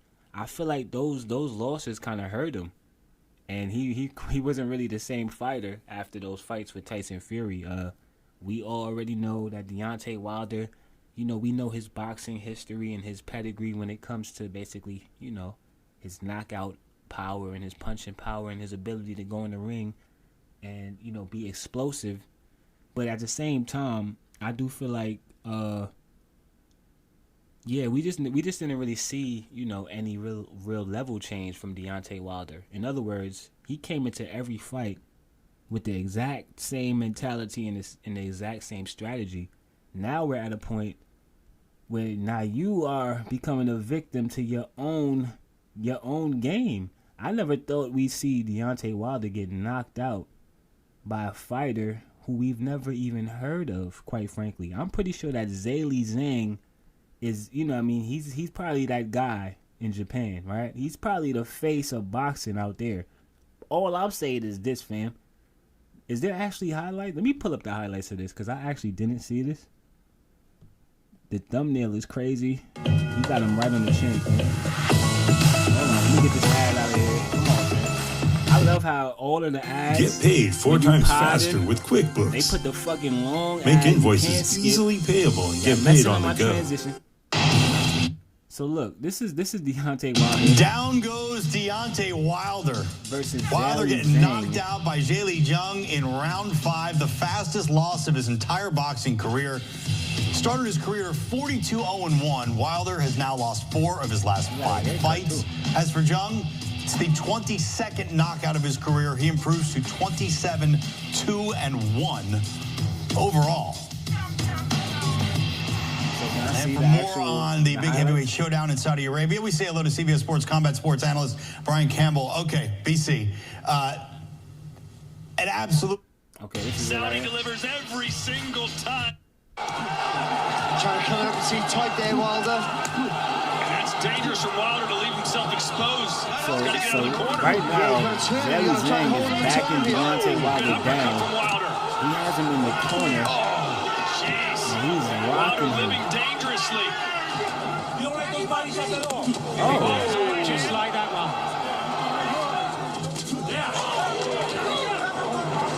Best punch of the fight for Wilder, who's alive, and he snapped another right hand. Okay. And all of a sudden, Wilder has come to life. He just lunged forward with 3 power punches with the same hand. Getting switch stances. Oh, shit. the bronze Wilder. Is this how it ends? Is this the end of Deontay Wilder's career? Finish. He's gone. He's not making this count, son. 9. This fight is finished. It's over. Big bang. Zhilei Zhang has just knocked out Deontay Wilder. So I didn't actually see this. Let me see this in slow mo. Something spun Wilder around. Oh, yeah, it was a lead right hook. He walked under it. He was stunned. He was dazed. Oh, and the second right hand. It's a free shot, isn't it? Huge shot. Zhang's hands are like cement blocks. He has no speed in his shot. It's amazing, but his time is really good. That's right on the button. Spins him round, then he gets a free shot. Deontay Wilder, what an amazing... Listen, as a matter of fact, man, let's applaud that man. We absolutely are going to applaud Deontay Wilder for an amazing career. I mean, man, you provided us with some amazing moments in that ring. You did. You really did. And honestly, I've been very, very vocal about just basically, and based on what I just seen in those highlights, I'm a little taken back. He absolutely did not add anything to his boxing. I mean, he comes in, like I said, it's the same fight every fight. You can't go into the ring with the same fight and the same strategy and not expect At a certain point, they're going to figure you out. And I feel like he had something going with those knockouts. He got a couple of big knockouts. You know, he broke some records, and he fought the right opponents is what he really did, right? He wasn't going to get that off against Zhilei Zhang. Zhilei Zhang just knocked him out. He spun him. He spun him around, then he dropped him. Yeah, I think Deontay Wilder should be looking to retire from the sport of boxing at this point. I seen something that basically said that he actually wants to run it back with Fury. I don't know how credible that was, but at this point, fam, he might still be a little concussed after Zhilei Zhang. You know what I'm saying? He clubbed him in his temple, fam. That was a vicious knockout blow. It was. And this is just not the punch-in that you want to do. But unfortunately, it has come across my TL. And, I mean, things was already kind of bad. You know, we obviously spoke about Deontay Wilder and his most recent performance. He got KO'd. Zhilei Zhang. You know. And, I mean, we thought things... You know, we thought that was the worst of things, but apparently, unfortunately, and what is being reported. Now, I know this is all speculation on the Everybody Can't Go podcast until further notice, fam. But TMZ Sports is reporting Deontay Wilder's fiance gets restraining order in claims of domestic violence. Okay, so obviously, needless to say, yeah, this is probably not. So let me see. It goes on to state Deontay Wilder's fiance, Telly Swift. Okay, Telly Swift just got a temporary restraining order against the star boxer after she claimed he abused her on multiple occasions over the last 6 years. Oh boy, Swift, who began dating Wilder in 2015, applied for the TRO. I'm not familiar. Is that just an acronym for something? Nonetheless, in Los Angeles late last week, and on Monday, 2 days after Wilder was knocked out in a high-profile match with Zhilei Zhang, a judge granted it. So you took a loss, and then 2 days later, you took an even bigger loss because, I mean, obviously, needless to say, this is not going to sit well with, you know, boxing critics, boxing analysts, and quite frankly, boxing fans, including myself. And once again, like I said, we don't have any facts. Obviously, this is a new report. You know, this is a recent. But what I'm saying is this: it doesn't sound good. There's actually more. Hold on. It also states that in her application, Swift accused Wilder of choking her at least 5 times since 2018. She also stated that the 38-year-old heavyweight spit on her several other times and claimed he once shoved her face in a pillow in a fit of rage for so long she nearly suffocated. So, I mean, this sounds crazy. It does. And quite frankly, Deontay Wilder, we was already kind of like basically, you know, we already kind of felt like, you know what I'm saying, it was kind of time for Deontay Wilder to basically take a step away from the sport, you know. Unfortunately, you know, what we assumed was that he had, you know, pretty much a lot of things going on outside of boxing, you know, from the outside looking in. You know, Deontay Wilder, you know, I'm looking at a photo of him and his fiance right here. You know, they look like they happily engaged, right? You basically wouldn't ever be able to really tell what's going on from the outside looking in. Deontay Wilder is obviously a professional boxer, a heavyweight boxer at that. Just the thought of an individual such as Deontay Wilder, you know, in any type of physical altercation, you know what I'm saying, with a woman is a disturbing thought, to say the least, right? So now the conversation kind of changes, right? And we go from, you know, maybe you just need help, period. Like, we thought you just needed to work on your jab and your, you know what I'm saying, your footwork a little bit. Clearly, those are the least of Deontay Wilder's problems at this point. Speaking of people, health and well-being, and being concerned about people's health and well-being, Martin Lawrence recently had some fans concerned because, you know, there was an interview, and I guess he didn't look like he was in the best shape, or he didn't sound the greatest. He looked exhausted, quite frankly, you know. And I did take a look. Listen, What's man, more than first take? Pardon me. I ran and clicked on Martin Lawrence so fast. Why does this shit keep doing that, bro? Stop playing over my... Shut up, Stephen A. So, obviously, I seen that headline, and I immediately go and put Martin Lawrence in the search engine, right? Martin Lawrence is one of the greatest, you know, to ever do it. You know, you want to talk about somebody who's just basically been on your television, you know what I mean, pretty much for your entire life at this point, right? Martin Lawrence has been around. House Party, yeah, pretty much. Obviously, the Martin Lawrence Show. It's safe to say that we kind of all grew up with Martin in our homes. So you feel a certain type of way when you hear these things, and I'm not gonna lie to you, man. Martin definitely, you know, we don't really know exactly what the ins and outs of, you know what I'm saying, his personal, you know, he's kind of secluded. He doesn't really, you know, only time you really see Martin is when Bad Boys drop at this point, right? When another Bad Boys movie drops, that's when you'll hear from Martin Lawrence, man.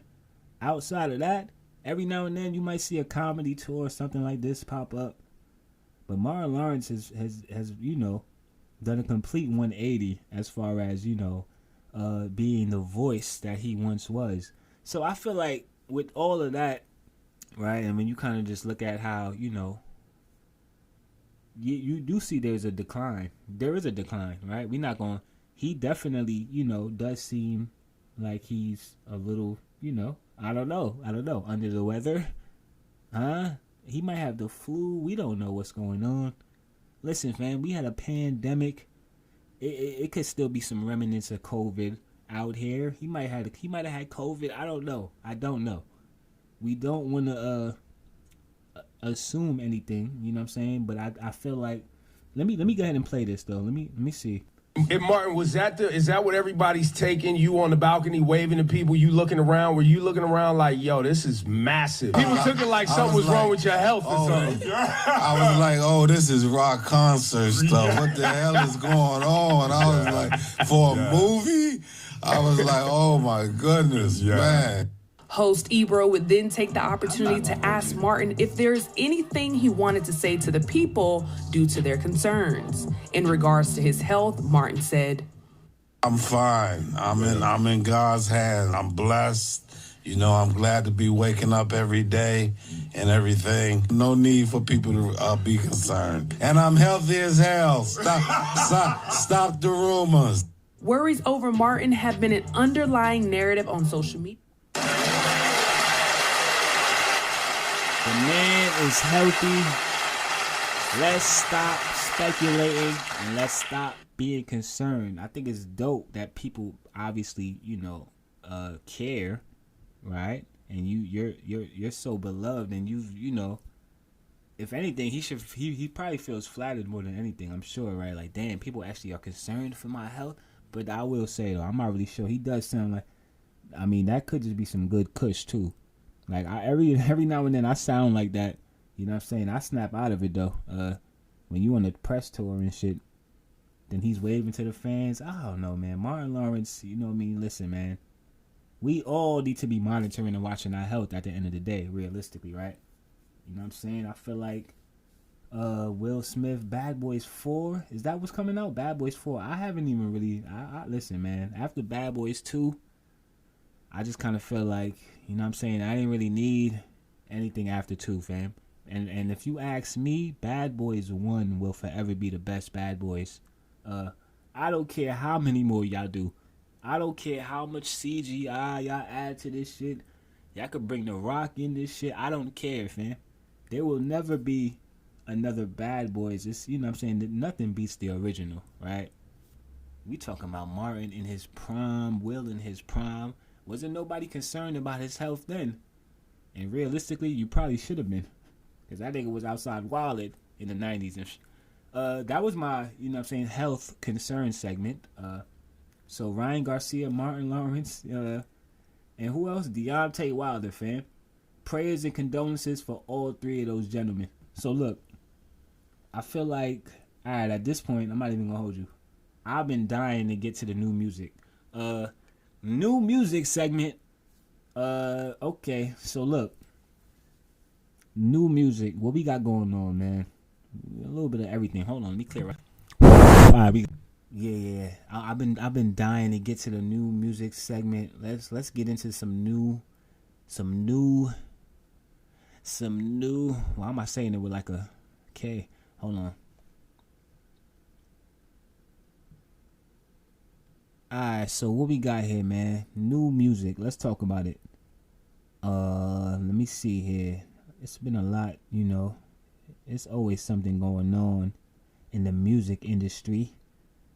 But I feel like, you know, this week it kind of went up a little bit. Sean Kingston walks out of a Broward jail after being bailed out on organized scheme to defraud, grand theft, fraud, criminal use of personal ID, violation of probation, just about every fraud, scam charge you could hit a brother with. They done hit Sean Kingston with all of these charges. I'm not really sure what Sean Kingston got going on. I didn't really even have anything to say about this, but I definitely just came across that. Yeah, I seen that. Yeah, and they got his mom too. They definitely got his mom. Sean Kingston and his mother allegedly stole more than $1 million through fraud, authorities said. I mean, listen, man. You know, I feel like, you know what I'm saying, blame Versus, fam. If Versus didn't go away and we still had a platform for these artists such as Sean Kingston, who didn't necessarily have the catalog, but he had some classics, fam. Sean Kingston got at least 2 classic records. He don't got no classic albums, but he got 2 classic records, fam. And we not gonna act like Sean Kingston wasn't. Prayers and condolences to everybody involved. Here at the EBCG, we have no criminal. I have no understanding of the criminal justice system whatsoever, fam. Like, don't come to this podcast for anything related to the criminal justice system. I have no answers. I only have questions. And I'm not really even sure what's going on. And Sean Kingston, I mean, he got bailed out on $100K. So, I mean, clearly they didn't take all the money back, right? $100K bond, fam. I'd have sat in there for a couple of weeks, man. I'm just saying, Sean Kingston is out of jail on $100K bond. Beautiful girls clearly is still in the bank. You understand what I'm saying? Prayers and condolences to everybody involved. I'm pretty sure that Sean Kingston won't be dropping any new music anytime soon. Or he might. He might just do that, man. And if he was smart, he'd probably drop an album or something, a little EP. You might want to drop something before they come and grab you. Because you know, once the feds come and get you, we already know how that go. A$AP Rocky's Don't Be Dumb album. We've been hearing a lot of talk about this album. It's been rumored to drop, at this point it's confirmed to be dropping this year. We now have an official, not a track list, but we have some production, or some producers rather, confirmed to be on the album. And based off of this list that I'm looking at right now, Tyler the Creator, Metro Boomin, Madlib, The Alchemist, Pharrell Williams, Mike Dean, Boy Wonder, Hit Boy. Understand that Boy Wonder and Hit Boy alone on your album is crazy. Boy Wonder and Hit Boy and Pharrell, Dean Blunt, Hit Kid, he got all the hits. Swedish House Mafia.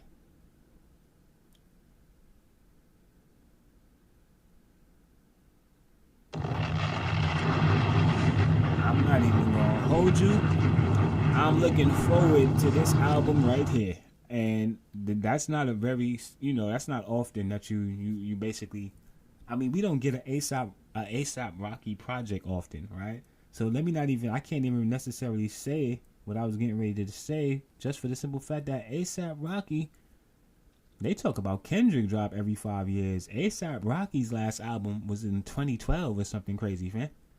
There's other artists who you can really pin that narrative on, who literally just will put out one album and then completely veer off into a whole nother. He's doing a bunch of other shit, fam, outside of music. Every time we see ASAP Rocky, at this point, he's either on a runway or with Rihanna, right? At no point do we see ASAP Rocky in a booth, in a recording studio. You understand what I'm saying? Sitting in front of a drum kit or anything music related. What I will say is this, though. This upcoming album sounds like it's going to be pretty fucking musical. Because when you have a production list where literally all of the best producers in the game are basically going to be working on your album, I mean, listen, man, he might be, listen. And we already know, and if you don't know, now you know, because this is the Everybody Can't Go podcast, and y'all already know that this wasn't going to not hit my desk.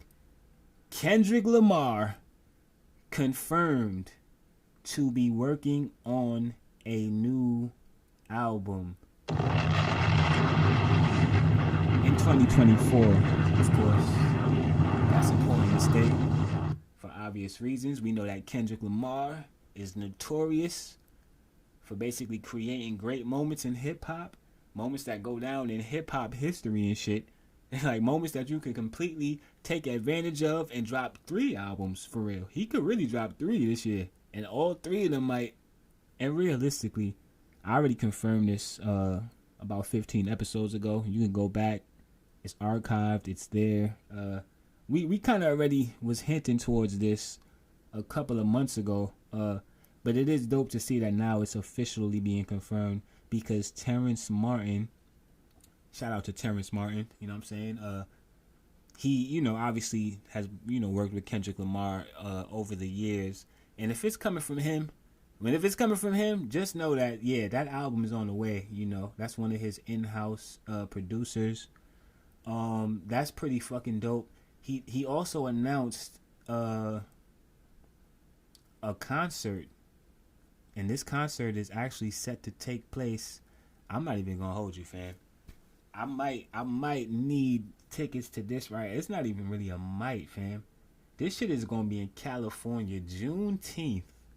The Pop Out Ken and Friends Juneteenth at the Forum, PG Lang. Dog. Are you kidding me? Are you kidding me? Are you fucking kidding me? We just talked about a victory lap on episode 67, and just like, I mean, what better way to kind of get to the finish line here than to pop out on Juneteenth? I mean, listen, fam, this is gonna be an absolute movie. There's no way around it. I'm pretty sure that this is gonna be on Amazon Prime and all of these things. He's pretty good with I mean, he got a relationship with damn near everybody at this point, it seems like. No, I feel like I've seen like some sponsors, the list for the people who are sponsored. I feel like Visa, MasterCard, or something crazy, Cash App. Kendrick Lamar has a deal with every major brand in the goddamn world at this point, fam. It's pretty fucking amazing to see, I must say, as a longtime Kendrick Lamar fan. And then especially when you go back and you listen to the music and you realize that all of this shit literally was prophesized on all of these projects over the years. Truly, truly remarkable talent. I'm looking forward to this show, obviously, but I'm definitely looking forward to that album more than anything. J. Cole is nowhere to be found. We're still looking for J. Cole. He's appearing in random places that we don't want to see him at this point. And quite frankly, we just spoke about Ryan Garcia, and we were concerned about his well-being, and there was a wellness check and all this. I'm at this point, we might need to send the police over to J. Cole's house to do a wellness check on J. Cole, fam. What is going on with J. Cole right now? J. Cole, who we seen at a burger joint in Queens. We seen him on the beach. We seen him on his bike. But we have yet to see J. Cole appear in a goddamn recording booth for 2024. And at this point, you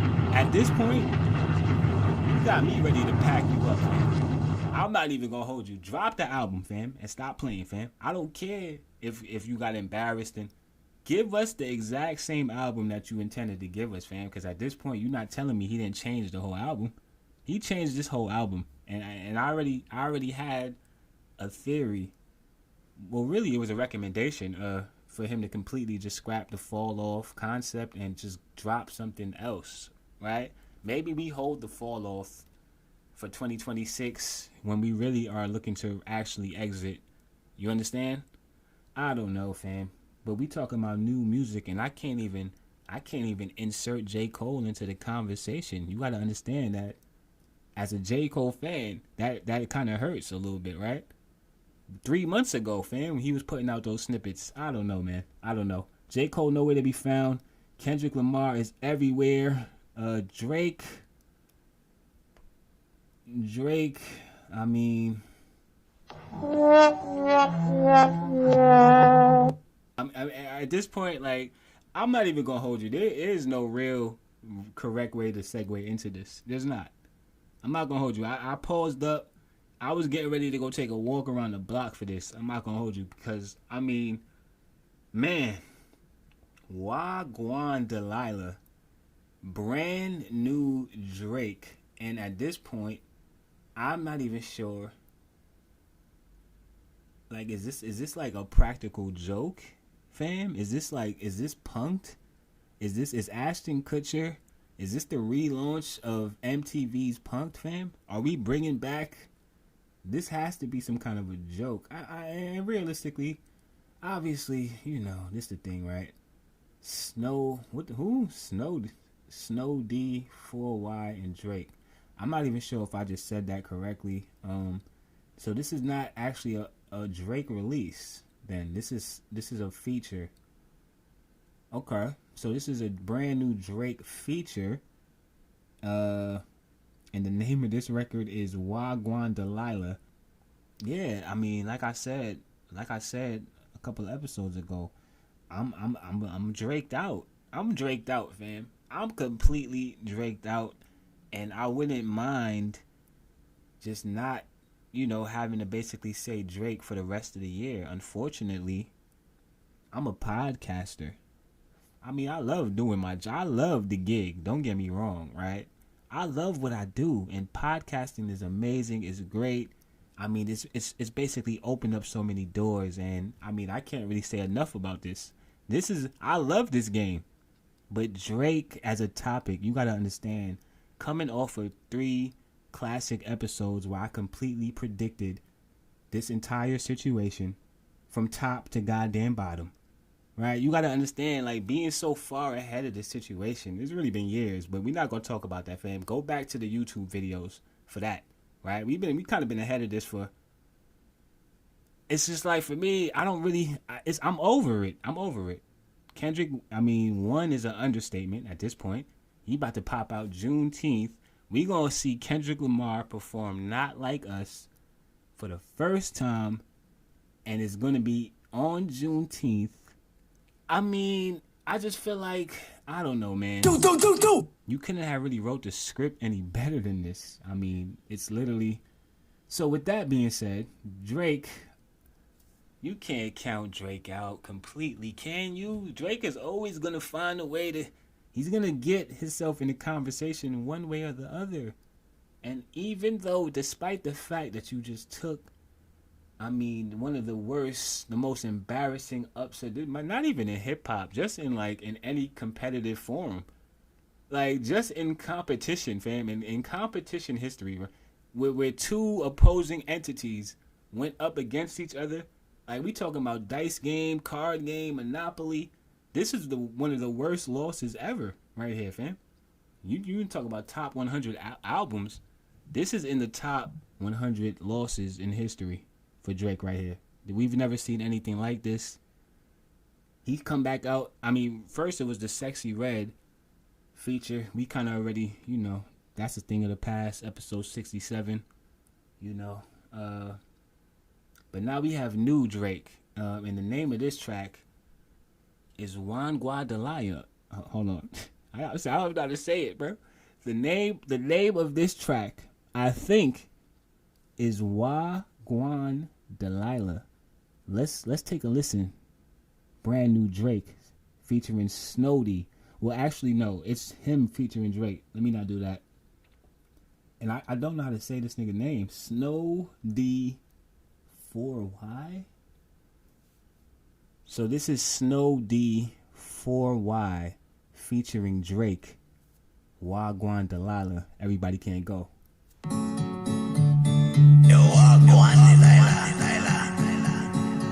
Wagwan Delilah, was it like in Toronto City? I'm 2,000 kilometers away, but girl, tonight you look so bad, oh yes you do. Don't ask where Lord shine as bright as you. Top left, top left. Wagwan Delilah, you live for it, such a mission. I could finesse my way on a transit, but nowadays these guys are dissing. Are you dumb? I got my Presto with no 4-inch. Kick me off, you get branch. Oh, don't you be acting mean. No, there's a 40 in my jeans. And oh, your shorty wants to read. So these are my Camry jeans. Wagwan Delilah, no, I'm late cause there's bad traffic. I just showed my dog your Grammy. Said he knows a man that slapped it. I'm so cheesed. Your mademoiselle nights are geeked. I'm bent low key.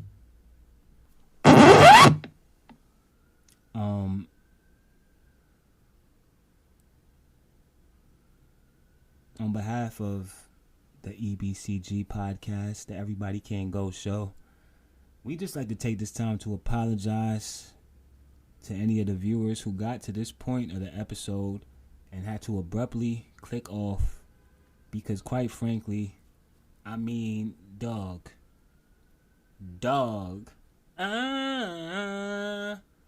Drake, what?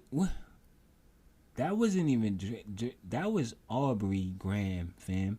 Understand that Kendrick Lamar absolutely beat the Drake out of this nigga, fam. There is no more Drake. Drake is dead. Respectfully, right? And now, let me not do that. Let me not put death into the atmosphere. I don't mean literally. I mean musically. Musically, fam. Who is this guy right here? What is going on? Once again, coming into the situation completely,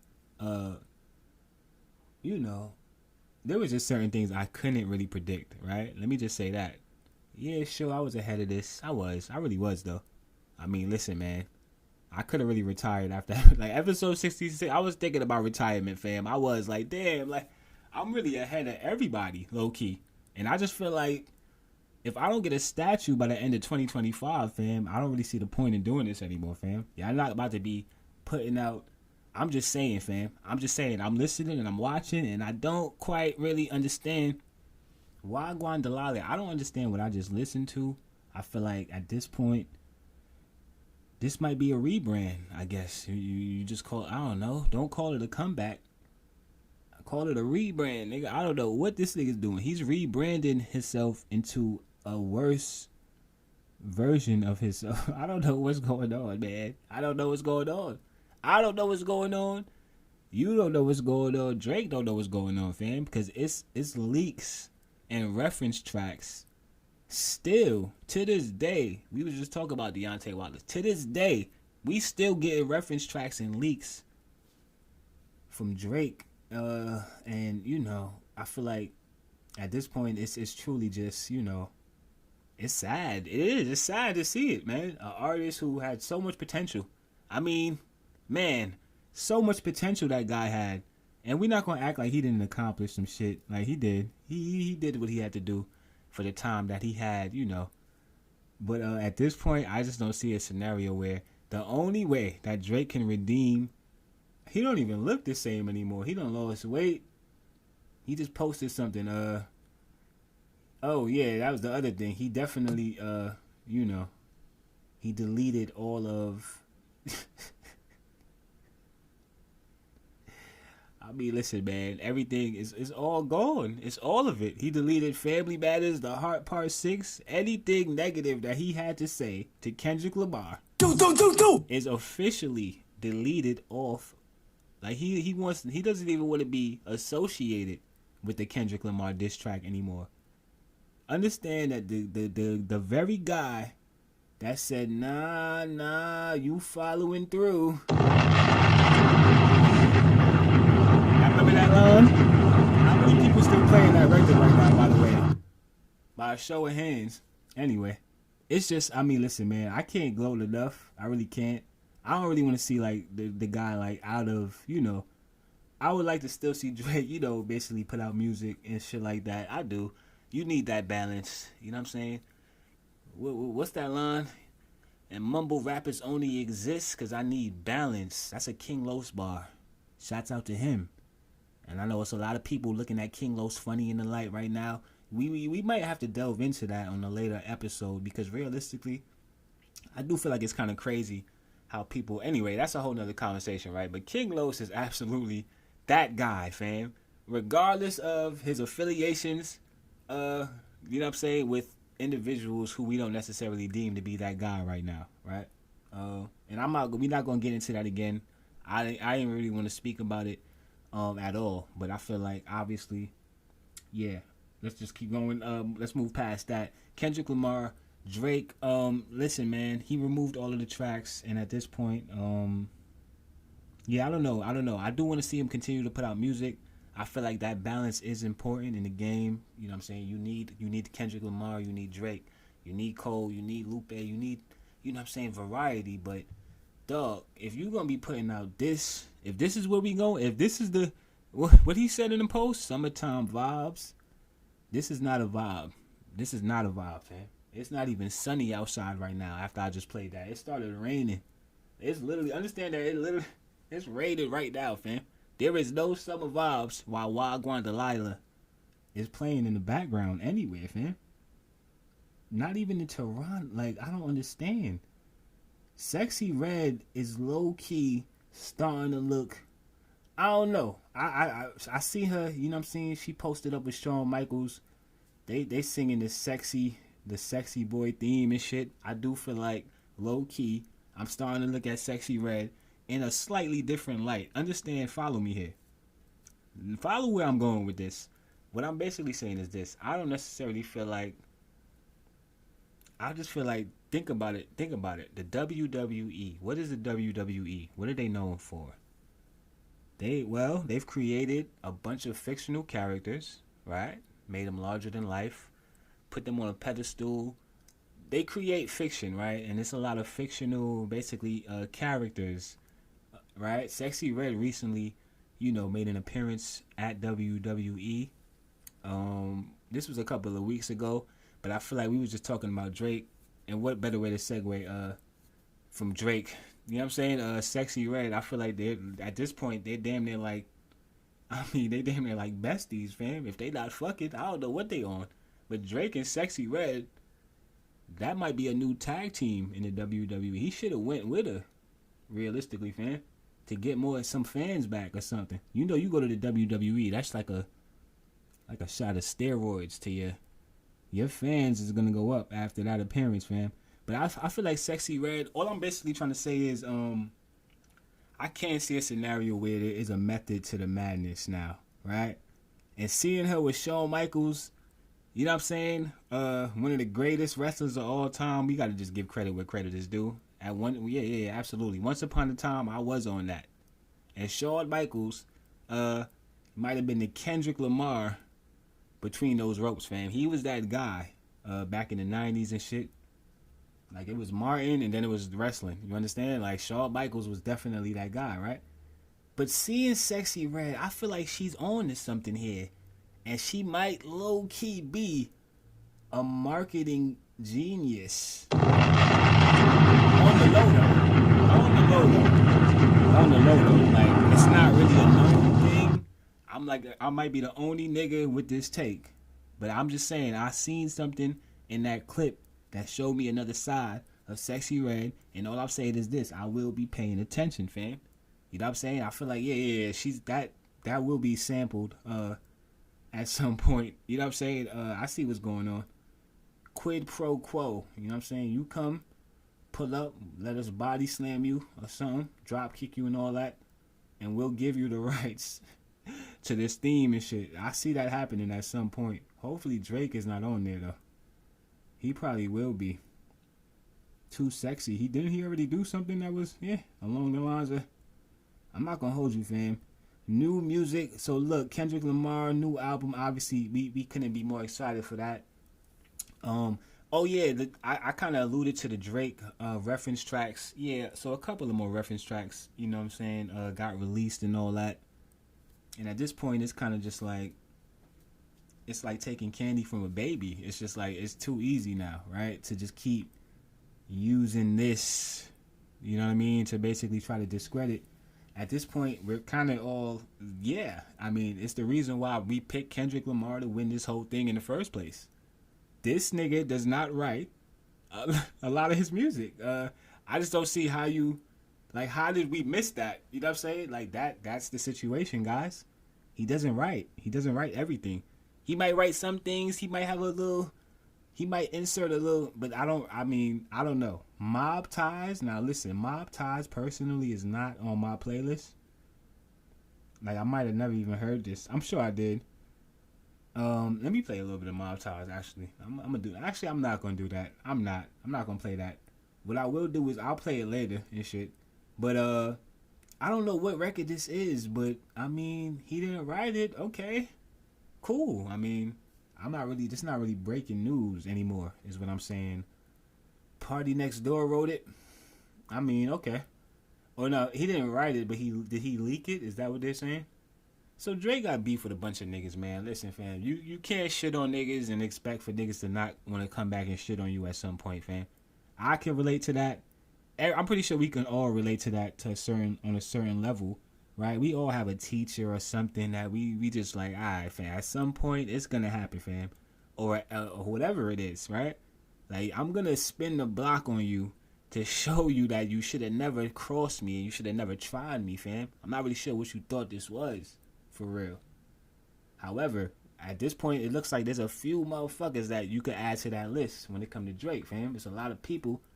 They want to, I don't know, man. I'm not sure what he did. You know what I'm saying? They shooting at this man's house. There's a lot going on with this guy. So, yeah, Mob Ties. Apparently, Drake didn't write that. I mean, I'm not really sure, Understand that, like, literally, there's not one record that, you know how certain people, I even hear certain people basically brushing it off like, well, it's only that track. It ain't this track. Basically saying that, if he probably didn't write that one, but if he wrote this one, then he's still the best type shit. Understand that if any Kendrick Lamar's track, bro, we could go back to mixtape Kendrick Lamar, man. If any one of those come out that he didn't write that, his career is over, fam. Like, there is no way around it. That is unacceptable, fam. You basically built up a reputation and got all of these people to believe in your pen and your ability. You talking all that talk, but you're not talking all that talk if you're not writing it. So that kind of just, I don't know. It's a weird situation there where it's kind of just like, I don't know, man. I don't know. That's like when you go to the circus. I don't know where I be coming up with these analogies. That's like when you go to the circus and the fucking clown is in, like, you see the clown in the bathroom and shit, or you see that nigga outside smoking a cigarette without his makeup on and shit. You gonna go back into that shit disgusted. Like, fam, you ain't really that guy. Like, I seen your real character in the bathroom, nigga. You ain't wash your hands or nothing.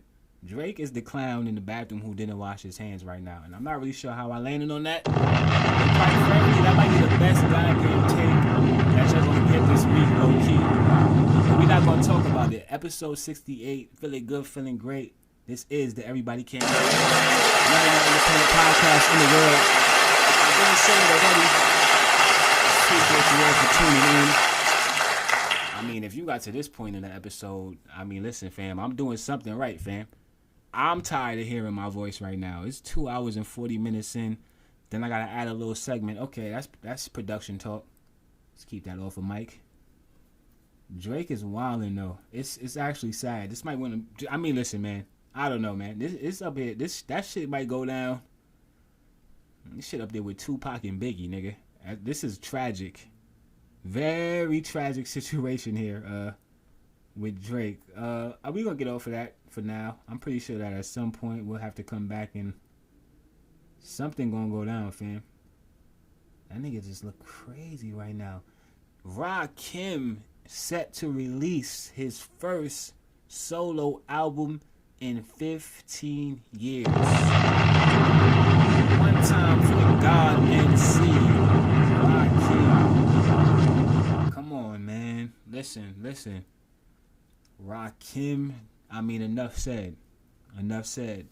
You know. I don't believe that. Yeah, unfortunately I didn't, you know. He might have popped out though, and I might have just not been like, I might have been at the concession stand or something. I feel like a lot of people came out and had like short sets too, that kind of just came out real quick, then dropped like one of their verses and then got off the stage real quick. You know what I'm saying? At that Hip Hop 50 concert. I know every time I can't not reference that. Like, I mean, you want to talk about epic moment in hip hop, epic moment in history. I don't remember seeing Rakim though, and I'm a little salty about that actually, cause that ruins my whole, like, I was getting ready to lie basically. Like, yeah, I got to see him perform. Now I gotta like try to go back and remember. I'm gonna look at the footage. He might have been out there. I don't remember though, so it's a good chance that he wasn't. I would have remembered that. Yeah, I remember all of the highlight moments of the night, and that wasn't one that I can recall. But with that being said, Rakim is getting ready to drop his first solo album in almost 15 years. I mean, listen, man. Like, you know, once again, even the OGs is inspired to come outside and rap again. You understand what I'm saying? Come on, man. I just seen, who was that? Yasin Bey. He was freestyling over the Like That instrumental and all that. You know what I'm saying? He was a little offbeat, but it's cool. It's Yasin Bey, so you're not gonna really, you just kind of know that, you know what I'm saying, he's writing his shit, so you just give him a pass. Like, that's coming from a real place and shit, man. We could respect, like, this is what I'm saying. Like, Drake, you don't always have to put out the best song, my boy. Just be authentic and be genuine about some shit, and you probably might be successful anyway. But niggas don't think about it like that because you so caught up in the Matrix, and Jay Prince is so goddamn deep into your pockets, fam, or whoever you got over there managing your situation. Jay Prince, you got motherfucking, like, real mafia motherfuckers is involved in shit, fam. We don't really know. Like, I don't know. I'm not even sure how I got to that, but I was getting ready to say that, what was I getting ready to say? Yasin Bey. Yeah, the OGs is coming outside to rap again because they're inspired to rap again. And I mean, there's only one reason and one reason why. And at this point, enough said. Ken and Friends pop-out concert. I'm salty. It's in LA. There's no way I'm making this show. But then again, fam, you never know with me, fam. I'm kind of unpredictable, fam. And realistically, I'm trying to get out there anyway. And I just feel like, what better day to do that? Juneteenth is crazy. I can't wait to see it, though, at least. It's still going to be a movie, fam. However you view that, you could be watching that on your Android flip phone, my nigga. You are going to see and feel the impact of Not Like Us on Juneteenth. I mean, I can't wait. It's going to be crazy. I feel like the album is probably going to drop the same day, which is crazy. Juneteenth, Kendrick is crazy. Like, what are we getting ready to hear on this album, fam? Because now I'm even more confused about just like the direction he's going to go musically and everything. The concept, you could drop anything at this point, and that shit is going up. You put a guy like Kendrick Lamar in that situation, I'm looking forward to that, and Rakim as well. Shout out to Rakim. New album on the way. You know what I'm saying? Absolutely. Locked in, making music. We got that off already, though. We got the Cam freestyle off. We did. You know what I'm saying? Flavor Flav. I mean, we talking about music, Flavor Flav, you know what I'm saying? Technically, yeah, he started in music, right? Although we don't really, that's not really what we think about when we think of Flavor Flav these days. And to help us add to that, Flavor Flav, I actually think this is dope though, if I'm being honest. And realistically, this is not even something that I don't, I can't really cover everything. Listen, I'm approaching the 3-hour mark. I'm exhausted. It's been a crazy week. It's really been a crazy year. Like, you know what I'm saying? It's been a crazy few weeks. You understand what I'm saying?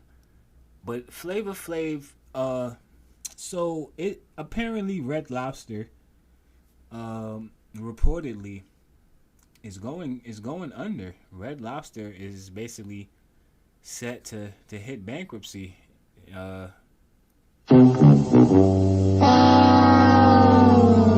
Cheddar Bay biscuits. You know what I'm saying? You are just going to have to go to Target and get the Pillsbury biscuits. You know what I'm saying? Get the garlic butter.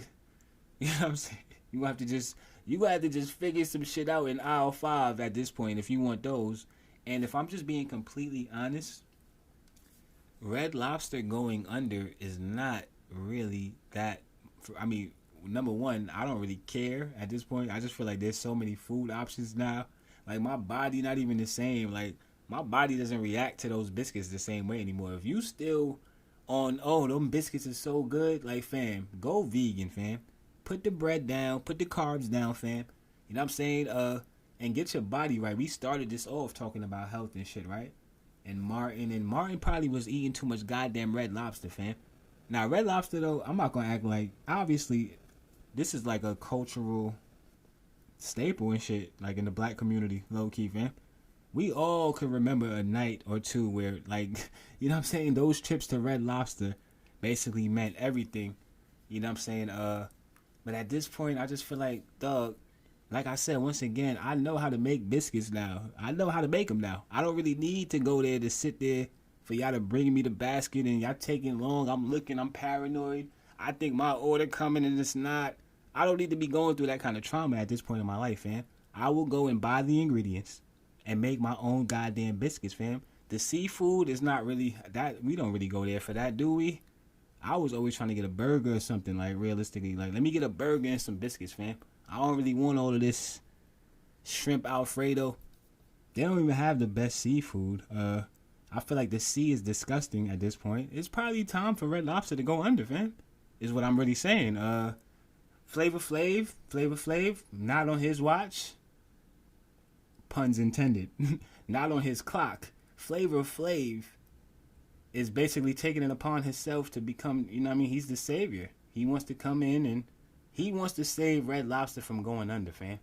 Flavor Flav ordered the entire Red Lobster menu in his effort to save the company, which, I mean, in true Flavor Flav fashion, you will only read a headline like that if Flavor Flav is involved. You know what I'm saying? I'm not really sure how buying the entire menu is going to stop the company from going under. You might have put some money into a few people's pockets in that particular restaurant, fam. Like, I'm pretty sure that everybody went home with their tips that night and felt like, wow, man, thank you. But we're still going under on August the 3rd or whenever they're set to, If somebody does step in and save that, stop that from happening, I guess that would be dope. But at the same time, I don't really think that it's the end of the world if we lose Red Lobster. Realistically, I knew they was finished when I was in ShopRite and I seen the Cheddar Bay biscuits in the frozen food aisle, fam. Like, understand that when you can literally go to ShopRite and, you know what I'm saying, and get the Cheddar Bay biscuits in the frozen food section, there's probably a pretty good chance that what's the incentive for me to now come to the restaurant if I could just go? So I'm not really sure. Maybe they probably did this to themselves. I don't know. That's your best product, fam. That's literally what, you know what I'm saying? That's literally like your signature and shit. I don't know. So it is what it is. Red Lobster going under. I don't know who this guy is that completely didn't even think that Wagwan Delilah was even a real Drake record, which I do feel like is hilarious. I'm getting ready to play this. Yeah, just to basically give you more of a gist of where we are now. Free Flip. Did Flip get locked up for real? Or is that I would just hope that was just a joke. Bun B the horrifying experience his wife faced with armed robbery during a 2019 home invasion. I'm just seeing this for the first time, pardon me. Then just get so angry all again because she didn't deserve it. She didn't ask for this. She didn't ask for this. The next morning, she got out of bed and went down to the kitchen, and I heard her scream, and I went down to see what was wrong, and she had her back turned, and she was crying, and I was like, what's wrong? What's wrong? She was like, I can't. She was just shaking furiously. I can't. I was like, well, you can't. She's like, I can't look at those stairs. And it was from that point where we realized like she couldn't even be in that house anymore. It is because, there are times where she gets closed off. That's terrible, man. Shout out to She can't communicate. And I get so angry all again because she didn't just. Yeah, I didn't. Damn. So that was basically Bun B. I mean, you just heard it. He was expressing his frustration over a 2019 incident that took place where him and his wife, they were home invaded, and basically just how traumatizing, what I'm saying? Completely forgot about that. That's unfortunate, though. It's so ironic, though, how that goes. Like, Bun B, we spoke about Sean Kingston earlier.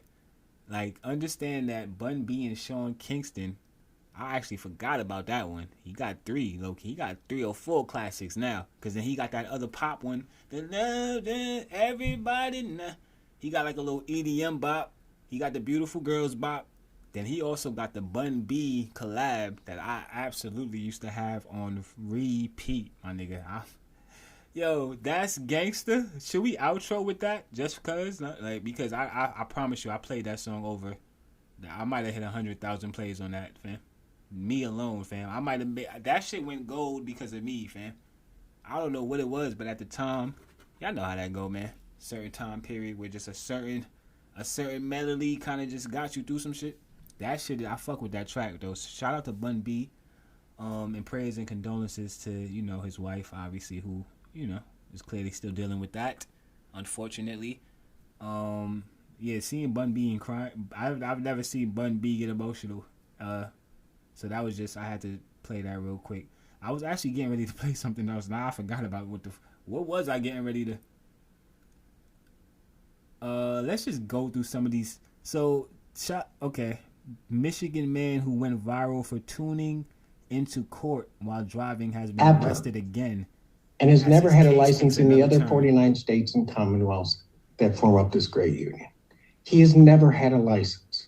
But how do we go forward? And that's why I'm here to sort of minimize. You okay? Yeah. Listen, Kendrick announced. You got to figure it out. You know what I'm saying? You just got to figure it out, fam. I get it. Kendrick announced his upcoming performance. So Kendrick said he. Hold on, Jess. We wasn't ready for the Jess the Mess report. Not quite yet, fam. You're talking over me. Thank you. We couldn't work together. I thought me and Jess Hilarious would be a great team, fam. She's very, very loud on the mic, fam. I couldn't even really hear myself. But now, Side yesterday he called. Damn. Let's mute Jess up while I get my point off. Yeah. The brother, you know what I'm saying? Listen, man. Listen, the criminal justice system, like I said, once again, all I have is questions. I don't have any answers. What I will say is this. You can't drive during the court arraignment while you're being, you can't do that. I know that much. You can't do that, but, clearly his situation was, I don't know what his situation was, so we're not going to judge, and we won't speculate any further. He'll have to just, it is what it is, do his time, I guess. Plain White Tees reacts to Drake's Wagwan Delilah. So Plain White Tees, I don't know who this is, but let's hear his reaction to brand new Drake. Just show my dog and grind. He said he knows my Not Drake.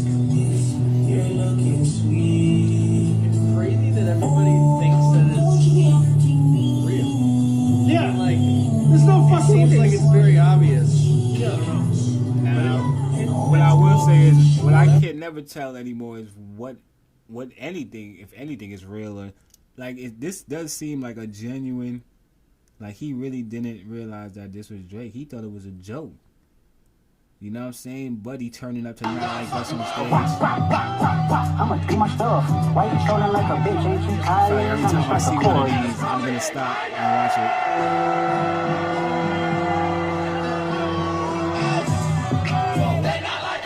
They not like us. I gotta get out of Cali, man. This summer, I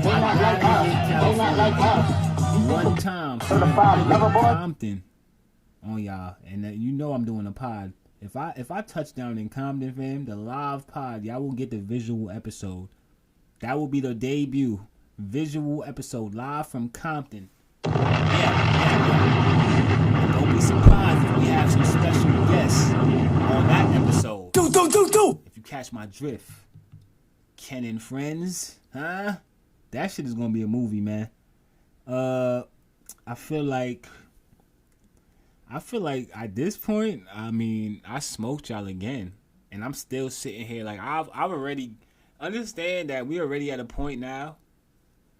Like this might be 3 more podcasts for you, fam. I'm already 3 hours. I'm at the 3-hour mark, and I'm still trying to look to give y'all more. Why? I'm about to cut this shit off. You feel me? Light this goddamn blunt.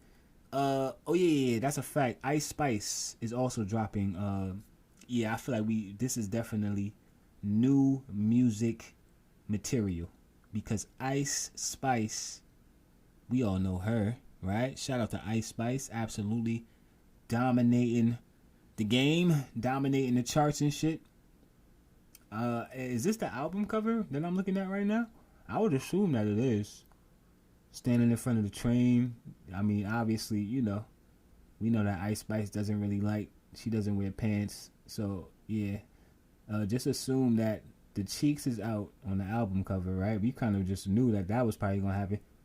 I will say, though, it's kind of like, damn.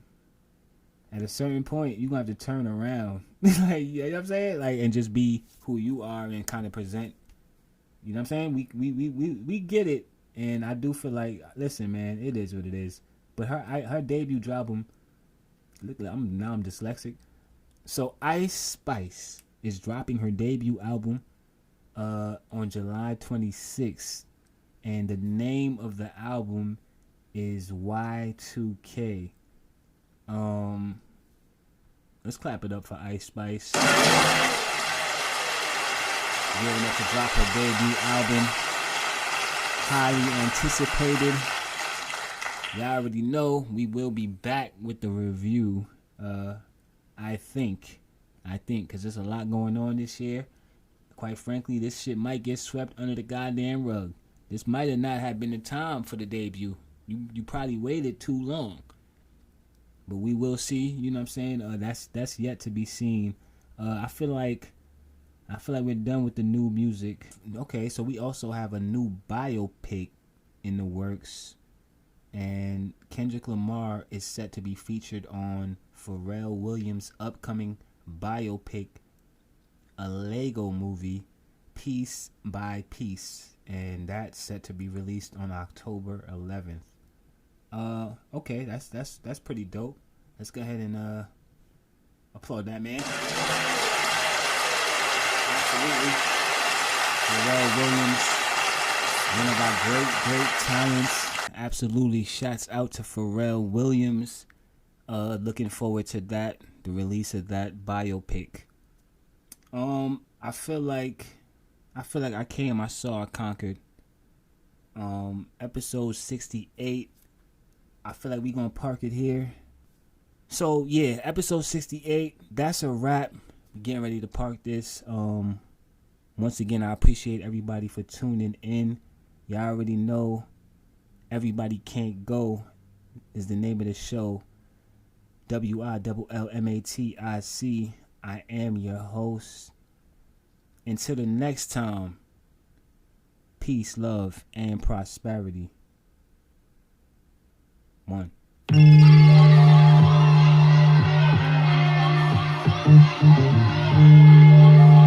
Spooky out here.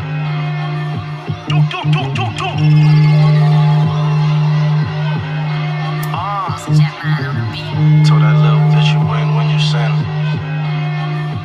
Yeah, you watching a little too much TV. Niggas wanna be we, the ones that's really from the trenches, oh it look easy, real ones trying to get out the fucking ways. Sucker niggas dying to get in the sunken place. Friends get jealous when their thoughts is watching, and friends get scary when they pocket watching. The streets or the sidewalk is lots of options. I'm starting to dread niggas like I got some locks in. I talk it cause I walk it. I separate the bosses, and drip wouldn't exist if I ain't turn on the faucet. We all know the world ain't fair, but it's becoming tragic. You gotta want this shit more than they don't want you to have it. Y'all already had your moment, this is mine, nigga. Put in work, expected due time, nigga. They out of line, nigga. What you mean? There's a difference between Bobby Smurfers and 6ix9ine, nigga. You wanna be gang gang, but you don't gang bang. All I know is these streets ain't the same, man. The world full of bust downs, I'll be a plain Jane. Rappers get knocked, all of a sudden they sang. You wanna be gang gang, but you don't gang bang. All I know is these streets ain't the same, man. The world full of bust downs, I'll be a plain Jane. Rappers get knocked, all of a sudden they sang. You be acting like you all in a trap. I seen a human transform to a rat. You be acting like you all in a trap. I seen a human transform to a rat. You be acting like you all in a trap. I seen a human transform to a rat. You be acting like you all in a trap. I seen a human transform to a rat. I'm from the era of morals and stand-up guys. Only thing we do different is wear our pants up high. Don't get it twisted, I ain't banging, but the words that I'm slanging, the real correlate, that's why they hands up high. Love, bad actors turn rappers, I'ma hunt some.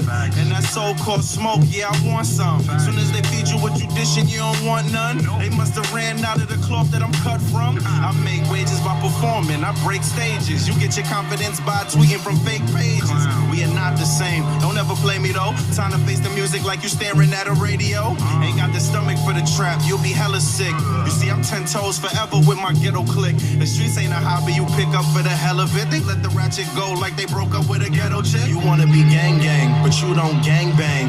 All I know is these streets ain't the same, man. The world full of bust downs, I'll be a plain Jane. Rappers get knocked, all of a sudden they sang. You wanna be gang gang, but you don't gang bang.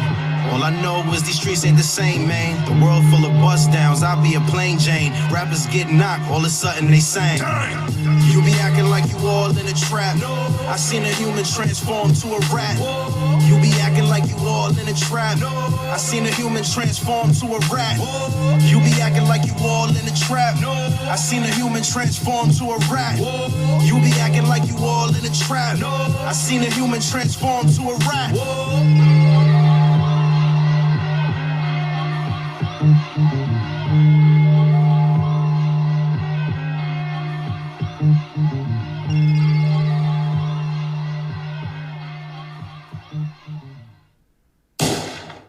Where is Terry?